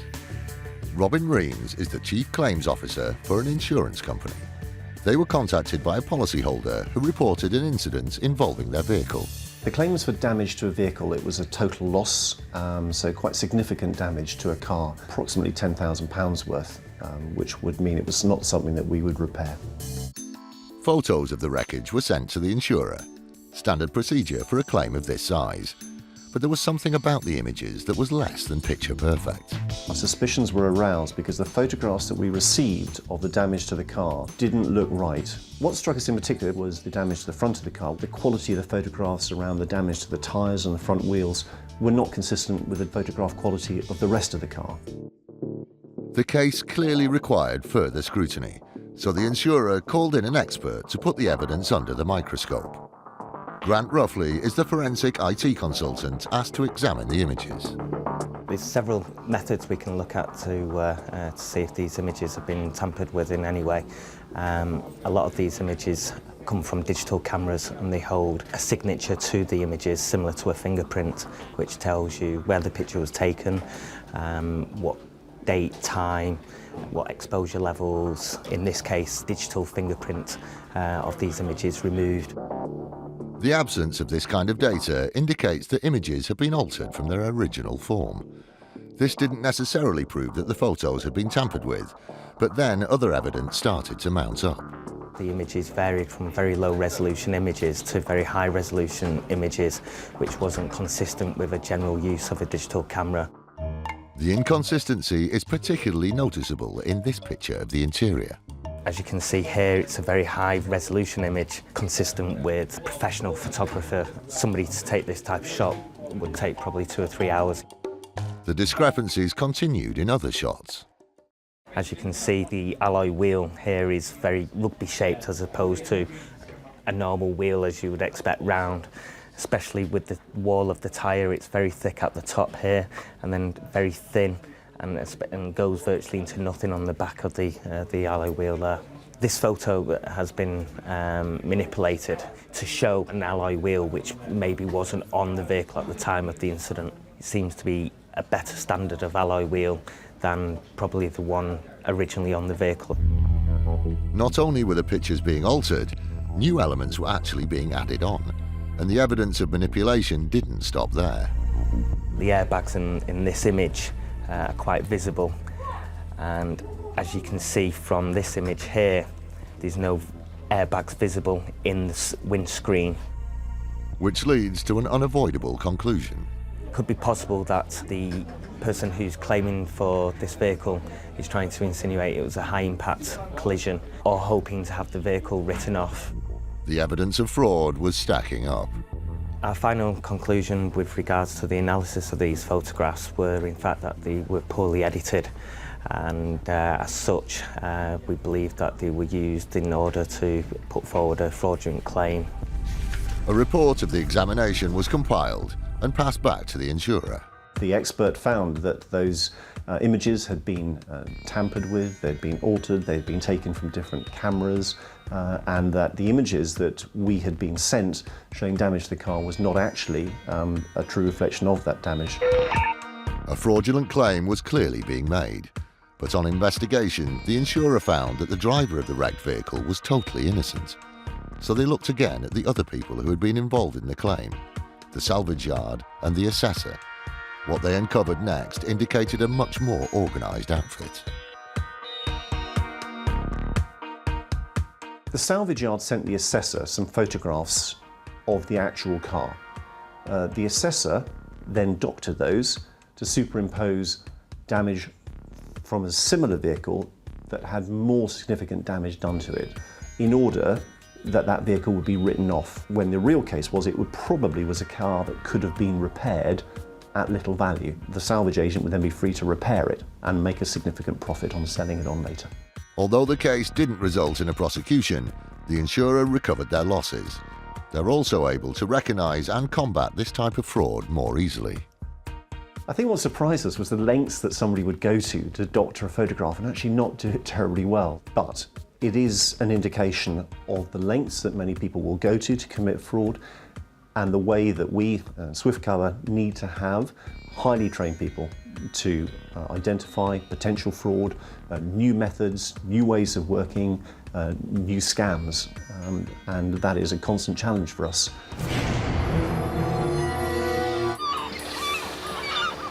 IFED has come to arrest 3 suspects who they believe are connected to a suspected car insurance fraud. They arrested the first one early that morning, and are pursuing the remaining 2 suspects. The trail has led them to a second property. The IFED team is optimistic they will find both suspects inside.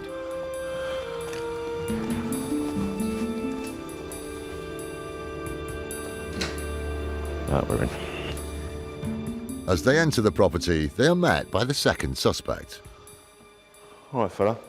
Firstly, okay, I need to speak to you today regarding an allegation that's been made where it's alleged that you're involved in a conspiracy to defraud insurance companies.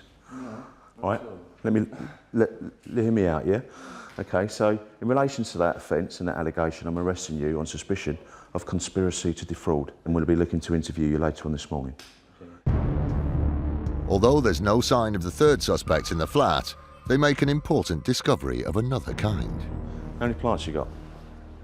9. 9. I'm further arresting you on suspicion of cultivation of cannabis. All right, so in relation to that offence of cultivation of cannabis, I remind you are under caution. All right? Sorry, mate. All right, no problem.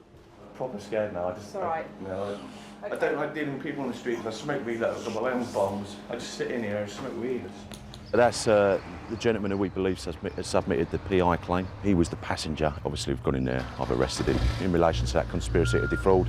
And we've uncovered there a sort of small little cultivation of cannabis sort of factory, if you like. He's got all the aircon machine and everything else. He's got about, he said, 9 plants in there, so he's cultivating cannabis, although he says it's for his own personal use. It's quite a lot of cannabis. Birthday yesterday.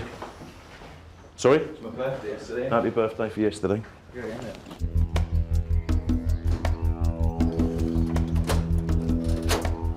Take a seat. Try and drive carefully.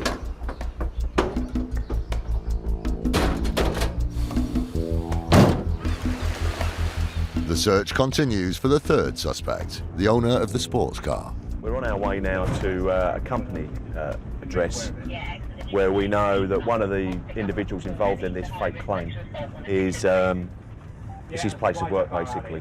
They're like the body repair shop, and a lot of the repairs to the damage and things were meant to have been done through this company. So we've got 2 arrested so far, as you're aware. We're going to go and pick up this guy. He'll be the third. First chap this morning has been interviewed. Scott's interviewed him this morning. He's just come out of interview, and the guy's admitted on interview that this accident is a complete fabrication. 2 of the vehicles were taken to the scene where the accident was meant to happen, and one was deliberately driven down the side of the other. The rest of the damage was then caused back at body repair shop in the yard there, and they've caused damage to 2 of the other vehicles. And then just got together, put a claim in, alleging that the accident has occurred. So that's quite good progress for us.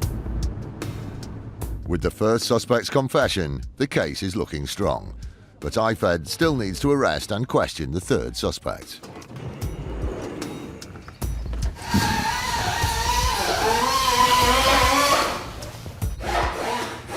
Listen. Hello, mate. I'm Mark Fulson from City London Police, okay, Insurance Fraud Enforcement Department. Right. Okay. I need to speak to you about an allegation that's been made, okay, where the allegation is that you have conspired with others to defraud insurance company, all right, namely the all right. So in relation to that, okay, I'm going to have to arrest you, okay? You don't have to say anything, but it may harm your defence if you do not mention, when questioned, something which you later rely on in court. Anything you do say may be given evidence. And that's in relation, like I say, conspiracy to defraud, okay? We'll have to take you away now, okay? Is this your boss here, or are you in charge, or whatever? I'm in charge, yeah. Right, stick it in the cage, mate. All right, jump in. It's gone very, very smoothly.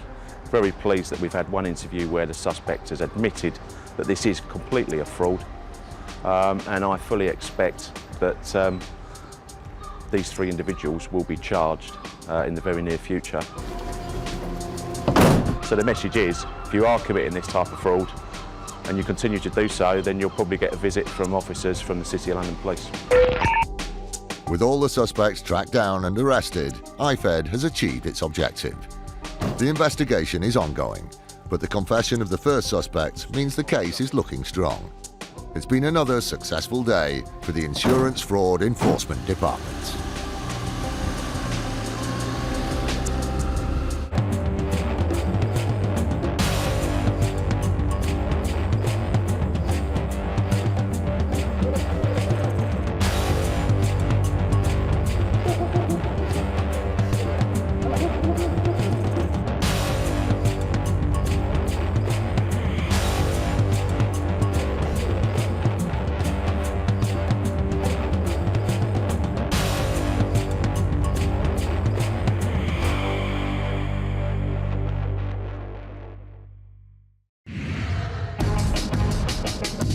Insurance fraud in the UK is reaching epidemic levels, and it's costing us billions of pounds every year.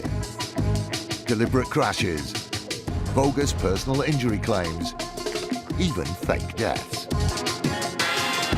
The fraudsters are risking more and more to make a quick killing. And every year, it's adding up to £50 to your insurance bill. Insurers are fighting back, armed with covert surveillance systems. Everything that we do has to remain cutting edge. Sophisticated data analysis techniques. Without having something like this, we would always be one step behind. And a newly formed dedicated police unit. Police, get back! They're catching the criminals red-handed. All those con men, scammers, cheats on the fiddle, now they're caught in the act and claimed and shamed.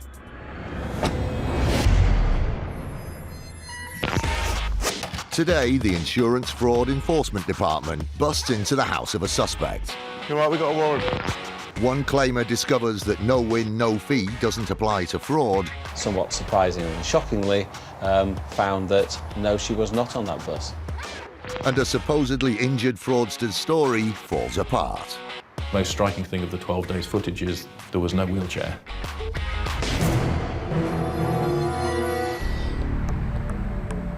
Being a fraudster is a full-time job, as one would-be conman found to his cost when he failed to keep up his deception whilst under surveillance. In 2006, lorry driver Graham Loveday was the victim of a minor road traffic incident. The details were passed to the driver's insurer. On the face of it, this was a straightforward low-speed collision, as CEO David Slater reveals. Mr. Loveday was driving along the road and he passed a petrol station, and as he passed the petrol station, our policyholder pulled out and hit the rear wheel. Mr. Loveday initially went for a medical report, and that report initially said that he got a whiplash injury with some bruising, and that the whole injury would resolve itself inside 5 to 8 months. So far, so simple. Graham stood to gain the standard amount of compensation for whiplash, around £2,500. But 12 months after the accident, things seemed to take a dramatic turn for the worse.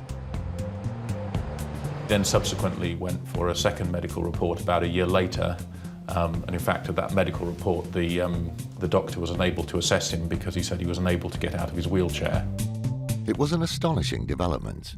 Mr. Loveday's condition had deteriorated to the point where he claimed he often required a wheelchair, and even on good days had difficulty getting around. And he subsequently claimed that he was pretty much wheelchair bound, and obviously had constant pain all the time and was unable to do many of the basic tasks of everyday living and needed extensive care from his wife. It wasn't just physical injuries. He also said he was suffering psychologically. Mr. Loveday also claimed that he had a phobia of car travel. So he literally said that if he got into a car, that would immediately make him vomit. With such extensive injuries, the claim for treatment and care was mounting. Our legal advice was that in this case, the cost to us would have been approximately £1 million. The insurer was becoming suspicious. I think the first thing that rang alarm bells to us with this claim was when we received that second medical report. Certainly if someone has got an injury so severe that they're going to be wheelchair bound, normally that will be apparent very early on. It just didn't add up. We had these two medical reports showing completely different injuries, so clearly we wanted to get to the truth of whether the injury really was anywhere near as severe as he was now alleging. The insurer went straight to a group of specialist undercover investigators, led by Tim Young.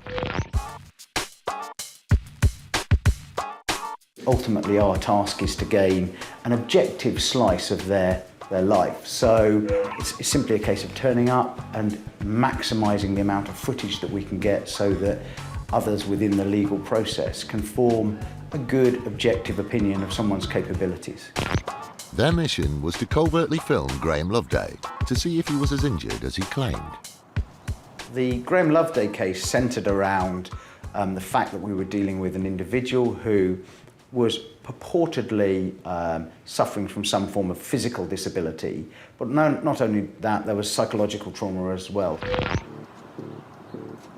Around the area of his home address and around the kind of the overall area, he was presenting himself as a male who was actually quite disabled and walked in such a way as to suggest that he had a fairly significant disability. What they saw at first seemed to fit with his statements, but then they got a tip-off that changed everything. We've been informed that he was likely to be going on holiday, so we placed him under surveillance over a given period of time. Claimant is now getting inside the driver's seat. The man who claimed to be sick when he was inside a car was observed driving for several hours to his holiday destination. He was found to travel from where he lived in South Wales all the way to the Isle of Wight. Now with a left indication. Left indication. It's a significant journey for someone who is purportedly nervous of driving and incapable, I guess, of sitting for long periods of time as well. The surprises continued. Far from appearing tired or anxious after the lengthy journey, on arrival he seemed rejuvenated and was walking freely. The contrast in his abilities and his overall demeanour was very significant. He was totally relaxed. As he unwinds in what he thinks is the safety of a secluded campsite, he starts to demonstrate signs of his true physical ability. I think that one of the most interesting pieces of footage that we gained was him lifting a generator. He's now lifting something heavy out of on him. And actually starting the petrol generator, so like a lawnmower, starting the engine in that way. It seems to be pulling at something, i.e. a generator pull cord to start. On his return from holiday, he continues to perform a variety of strenuous physical activities. There were a number of other specific examples. So, for example, he's seen servicing a car, which obviously involves a lot of bending over, which clearly you would not expect someone who's wheelchair-bound to be able to do. The length of the surveillance meant they hadn't just caught him on a good day. There was 12 days footage in total. We'd obviously been told that Mr. Loveday was wheelchair-bound. He needed a wheelchair if he travelled any distance at all. And the most striking thing of the 12 days footage is there was no wheelchair. It was very clear to us in this case that Mr. Loveday was grossly exaggerating the extent of his injuries. It was really rather difficult not to be absolutely certain that this was a fairly audacious attempt at a major fraud. They had all the evidence they needed. The next step was to bring Graham Loveday to justice. This case ended up in court. We felt it was really important to make it clear that Saga Insurance is not going to tolerate frauds of this type. Judge found Mr. Loveday guilty. Mr. Loveday was sentenced to 9 months in prison. Yeah, I think Mr. Loveday's motivation was undoubtedly agreed to try and get some more money. We certainly fought him in this case, yes. A pair of claimers ashamed on camera. Our expert didn't accept that there was any possibility whatsoever that they'd been injured. In the fight against the growing problem of insurance fraud, an elite squad have come together to form IFED, the Insurance Fraud Enforcement Department. Insurance fraud isn't a victimless crime. £50 of each premium you pay each year goes to the fraudsters. We have been set up to tackle that problem. This dedicated team works tirelessly to bang up the crooks and con men getting rich off other people's money. It is our intention to create a climate of fear for the fraudster. There's every chance that an IFED detective may come knocking on their door to arrest them for committing an insurance fraud. Police, don't move, stay where you are! By April 2012, after only 6 months of operating, they had already busted 80 fraudsters, adding up to £12 million of fraud under investigation. These people are criminals. These are nasty people. They don't go out to work on a Monday morning like most people do. Their work is submitting insurance fraud claims.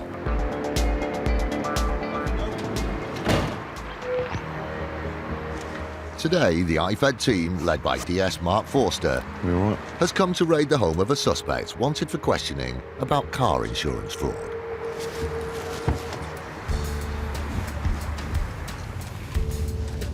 But this particular individual accepted numerous motor insurance policies. We think somewhere in the region, just this one company, somewhere in the region of 60 or 70 motor insurance policies. The insurer puts the loss at somewhere in the region of £50,000. The large number of motor insurance policies belonging to the suspect has led IFED to believe this indicates fraudulent activity. They want to arrest the suspect and question him in detail about what's going on. Got the warrant then? They're not expecting the inhabitants of the house to be cooperative and are ready to break their way in if needed. Open up space! Put a door in 3 seconds! Police, get back! Police! Get back! Stay where you are! You're right, we got a warrant. Do you want to get yourself up, darling? Get back, Lloyd. You're decent at the moment under there? The first person they find is the mother of the suspect. She's laying in bed, she's just getting up now, and we're obviously speaking to her to try and find out where her son is. We'll crack on with a search now. We've got a warrant to execute a search at this premises, OK, and that's been authorised by the City London Magistrates Court. It's in relation to fraud-related offences concerning your son. Well, he lives at... I kicked him out, actually. Do you know the address where he's staying at the moment? No, I don't. Do you have a contact number for him? That'll be a good start for 10. While Mark questions the suspect's mother in the lounge, the team starts searching the rest of the house. The hunt is on for documentary evidence linking the suspect to the fraud, so the case stands up in court. Unconvinced that the suspect has actually moved out, they focus on an upstairs room that might be his bedroom. But the first thing they find could be proof of an altogether different sort of crime: illegal drugs. So there's cannabis in which bedroom? There's 2 bags there. These are all empty bags with bits and remnants in. There's an amount of cannabis upstairs in that bedroom, and there's a small amount down here as well. So obviously we're going to be seizing that and speaking to them more about who's around ownership, possession of that. The search continues. The next thing they discover is a hidden safe concealed behind a fireplace. Do you last access this safe? Whose safe is it? The key's been left in the door, so it's a simple job to open it up. Could this be where the evidence they need is stashed?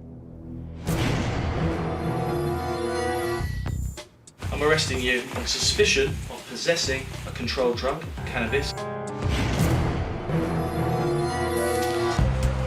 Some chancers take advantage of genuine collisions to cheat their way to money they don't deserve. But insurers and transport companies are fighting back, using every high-tech tool at their disposal. CCTV is one of them. From time to time, buses are involved in minor incidents. Huyton bus station was the scene of one such incident. Valda Grant handled the case.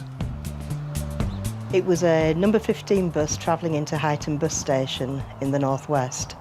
The bus was going slowly into the bus station, and there were some railings on his left-hand side, and he caught the railings with the bus as he was pulling into the bus station. Not long after, the bus company heard from 2 of the passengers who'd been on board at the time.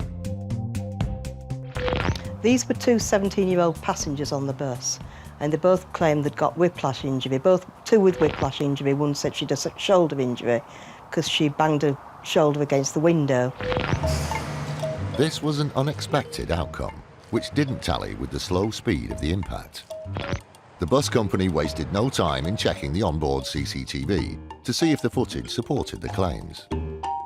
The women can clearly be seen on the bus, but at no point do they seem to sustain any injury from a collision. In fact, the incident is so low impact, the passengers aren't even seen moving. When the women leave the bus, they even appear to be smiling. When we got our own medical expert, we sent him the CCTV, plus the claimant's witness statements where they explain what happened in the accident and how they were injured. Our expert didn't accept that there was any possibility whatsoever that they'd been injured. The civil claim proceeded to court, and the bus company used the footage to make their case. Luckily, justice prevailed. The court dismissed the claim, and the claimants didn't receive any damages. Without CCTV cameras, it could have been a very different result, and the two women might have got away with their false claim. It is a sad state of affairs that you need the CCTV, but it would be sadder if we didn't have them, because we would not be able to fight these claims. When it comes to trying their luck with bus companies, some claimers are even more shameless than the previous pair. At least they were on the bus in question. The next story concerns a would-be fraudster who attempted to claim for injuries that she couldn't possibly have suffered. Jonathan Crooks, the manager of Transcare Law, works for the bus company involved and investigated the case. Anissa Nasser was in Queen Street bus station in Liverpool. It's a busy station, and one of the buses was hit at low speed by another bus. Not long afterwards, the company was contacted by Anissa Nasser. When she presented a claim for personal injury on the basis that she had been an occupant of the bus when it was hit. She claimed that she was jolted and that she suffered whiplash-type injuries to her neck. The case was passed on to one of the bus company's own claims handlers.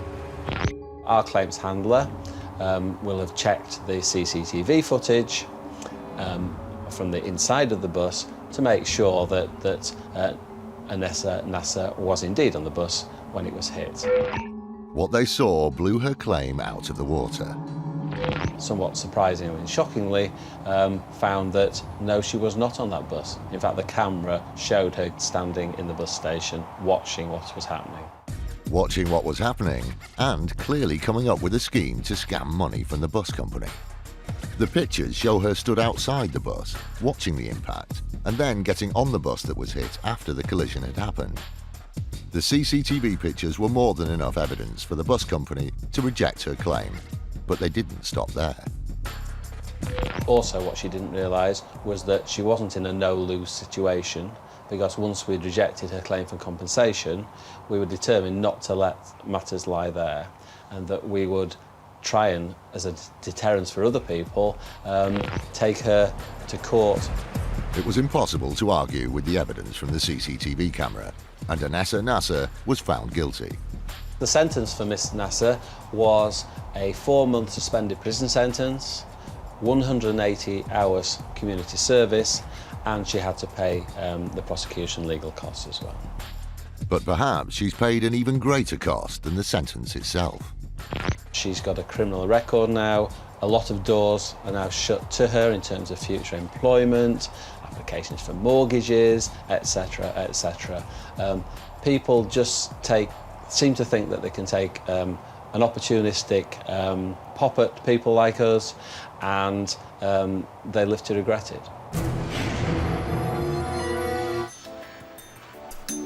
Technology is a key weapon in the fight against insurance fraud. Our next would-be swindler was caught out when she failed to cover her tracks and left an electronic footprint leading to her downfall. In 2011, Jodie Jackman was one of the drivers in a serious car accident. It involved 2 motors and a total of 7 people, including the other driver, Katie Ashcroft. Jodie reported the accident to her insurer and accepted liability. Claire Laver is a lawyer who worked on the case for the insurer. 7 claims for personal injury and other vehicle-related losses were made. The third-party driver received a sum of money for the damage to her vehicle, as did the policyholder, and in total that was around about £11,000. This payout covered the damage to both cars and the personal injury claims for all 7 people involved. That appeared to be that, until, due to an unrelated matter, Jodie was suspended from her admin job. A routine trawl through her work email account by her employers revealed a surprising email exchange. Where they had suggested getting involved in fabricating an accident and making a fraudulent claim. Swiftcover's Chief Claims Officer, Robin Reams, was passed the full details of the incriminating exchange. One email from Katie to Jodie reads, "All you got to do is carry out instructions when given. You've got 3 in your car. Looks better if we both get handled by different people." Jodie replies, "I'm scared, me." Katie reassures her. "I'm scared too. Both the guys have done it before, so it's sweet." It was very clear from the emails that this was a deliberate attempt to defraud an insurer by creating an accident that didn't take place and for 7 people to make personal injury claims that they didn't suffer. Further digging revealed the motive behind the fraudulent claim was financial. The 2 girls were undergoing some financial strain at the time. One of them had a loan with a loan shark, another one had some £5,000 worth of debt. They were desperately in need of the £11,000 payout from the insurer. It turned out they had maximised their money by persuading 5 other people to pretend they were passengers and put in fake injury claims. All 7 were taken to court. The result of the court case was that 7 pleaded guilty to conspiracy to defraud, and of those, 3 received a 12-week custodial sentence, suspended for 1 year, and the other 4 received a 6-month community order. This seemed to be an opportunity for them to make some quick cash. The result is it didn't work out that way. They got caught. They lost their jobs, they have a criminal record, and it sends a very clear message to fraudsters out there that we will find them and we will do all we can to protect innocent, law-abiding policyholders. But the story didn't end there. The insurance company decided to pursue the women for the money they'd cheated out of them. They will have to pay back the £11,000 that was paid to them by Swiftcover in the end anyway. So it was a completely pointless exercise which has left them much worse off than they'd intended.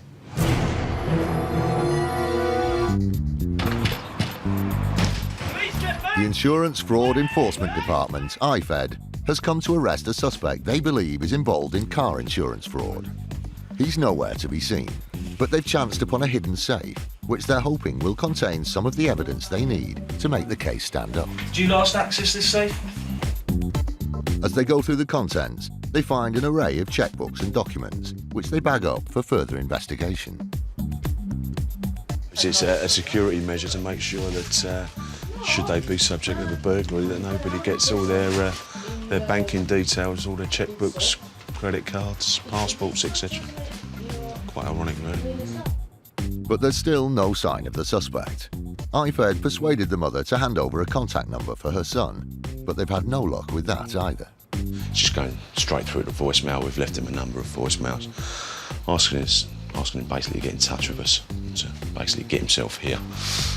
Their persistence pays off, and he eventually rings back. Where are you? Sheffield. What are you doing up there? What vehicle are you driving? How are you going to get in? IFED has done their homework on the suspect. When they eventually make contact, they deliberately reveal some of the information they have, so he knows they're onto him. I know which vehicles you've got access to. I just want to know which vehicle you're going to come in. Meanwhile, the family guard dog seems to be having an off day. Full focus, brilliant. So you're going to be here in an hour? Don't muck me about. I'm trusting you now to turn up here within the hour. Lovely. See you then. Usually we find that that's enough to draw him back to home, as it were, especially when his mum's here on her own. Although the suspect has promised to return home, there's still no sign of him after 45 minutes. The IFED team is starting to lose patience. Suddenly, another call comes in, but it's not from the suspect. It's from a man who says he's his lawyer. I'm going to put the phone down in a minute, sir, right? The lawyer explains that the suspect won't be coming to the house as promised. The IFED team thinks they smell a rat. If he's a professional solicitor, he's just laughing down the phone to me. Anyway, that's a nice distraction for us. Where were we? Their search is turning up an ever-increasing quantity of drugs. While we're sitting here, there's a waft of, quite a strong waft of cannabis coming from just behind where my colleague sat there, and so that's like the third and fourth sort of small quantity of cannabis we found in the house now, in sort of 3 or 4 different rooms. With drugs uncovered in several locations around the property, it's important that IFED investigates the illegal substances thoroughly. The mother is the only person in the house, and Mark takes the decision to arrest her in connection with the drugs. She's the only one on the premises and there's drugs all over it, so she can come in. I'm arresting you on suspicion of possessing a controlled drug, cannabis, and on suspicion What, tiny of mouse? conspiring to defraud. The cannabis that's been God. found in this house. So. What? Right, a joint. What? There's been cannabis found in this Yeah, house. a joint, Up yeah. here. Yeah, it's an offence. Just then, the suspect calls again. Hello, was that you? I've had a few phone calls from Mohammed. He tells me that you want to turn up at the police station, not come here. And the time, but you've got 15 minutes to get here, so you've run out of time. You're arresting me. Why am I arresting her? For cannabis possession and conspiracy to defraud. Your timing couldn't have been more impeccable. She's just been arrested and she's going to the police station. Are you coming to the home or to the police station? There's scales, there's grinders used for grinding down cannabis resin and bits and pieces like that. Scales for weighing the drugs out. Suddenly, there's a commotion at the door as someone tries to enter. Oh, mate, hang on. Who's that? Come on, fella. It's her son, but unfortunately not the son Ifed is after. Yeah, well, just leave it, man. Like, what can I do? I've just woke up, man. Get that out of my face. Although they didn't get their hands on the suspect, Ifed has found significant amounts of potential evidence to help with their case. It's been a successful raid. Mark is confident they'll eventually get their man. He is a very well-known person and he will come sooner or later to our attention or to the police's attention. He'll get arrested sooner rather than later if he fails to give himself up today. So we will catch up with him eventually. Would have been nice to have got him today, but like I say, we've secured all the evidence from the house, so we're not going to lose anything in relation to our investigation. The police eventually arrested the suspect and questioned him about the alleged fraud. He and his mother are currently on bail and the investigation is ongoing. In the short amount of time that IFED has been in existence, the team has had a huge impact, investigating over 300 suspected insurance scams and taking the fight to the fraudsters.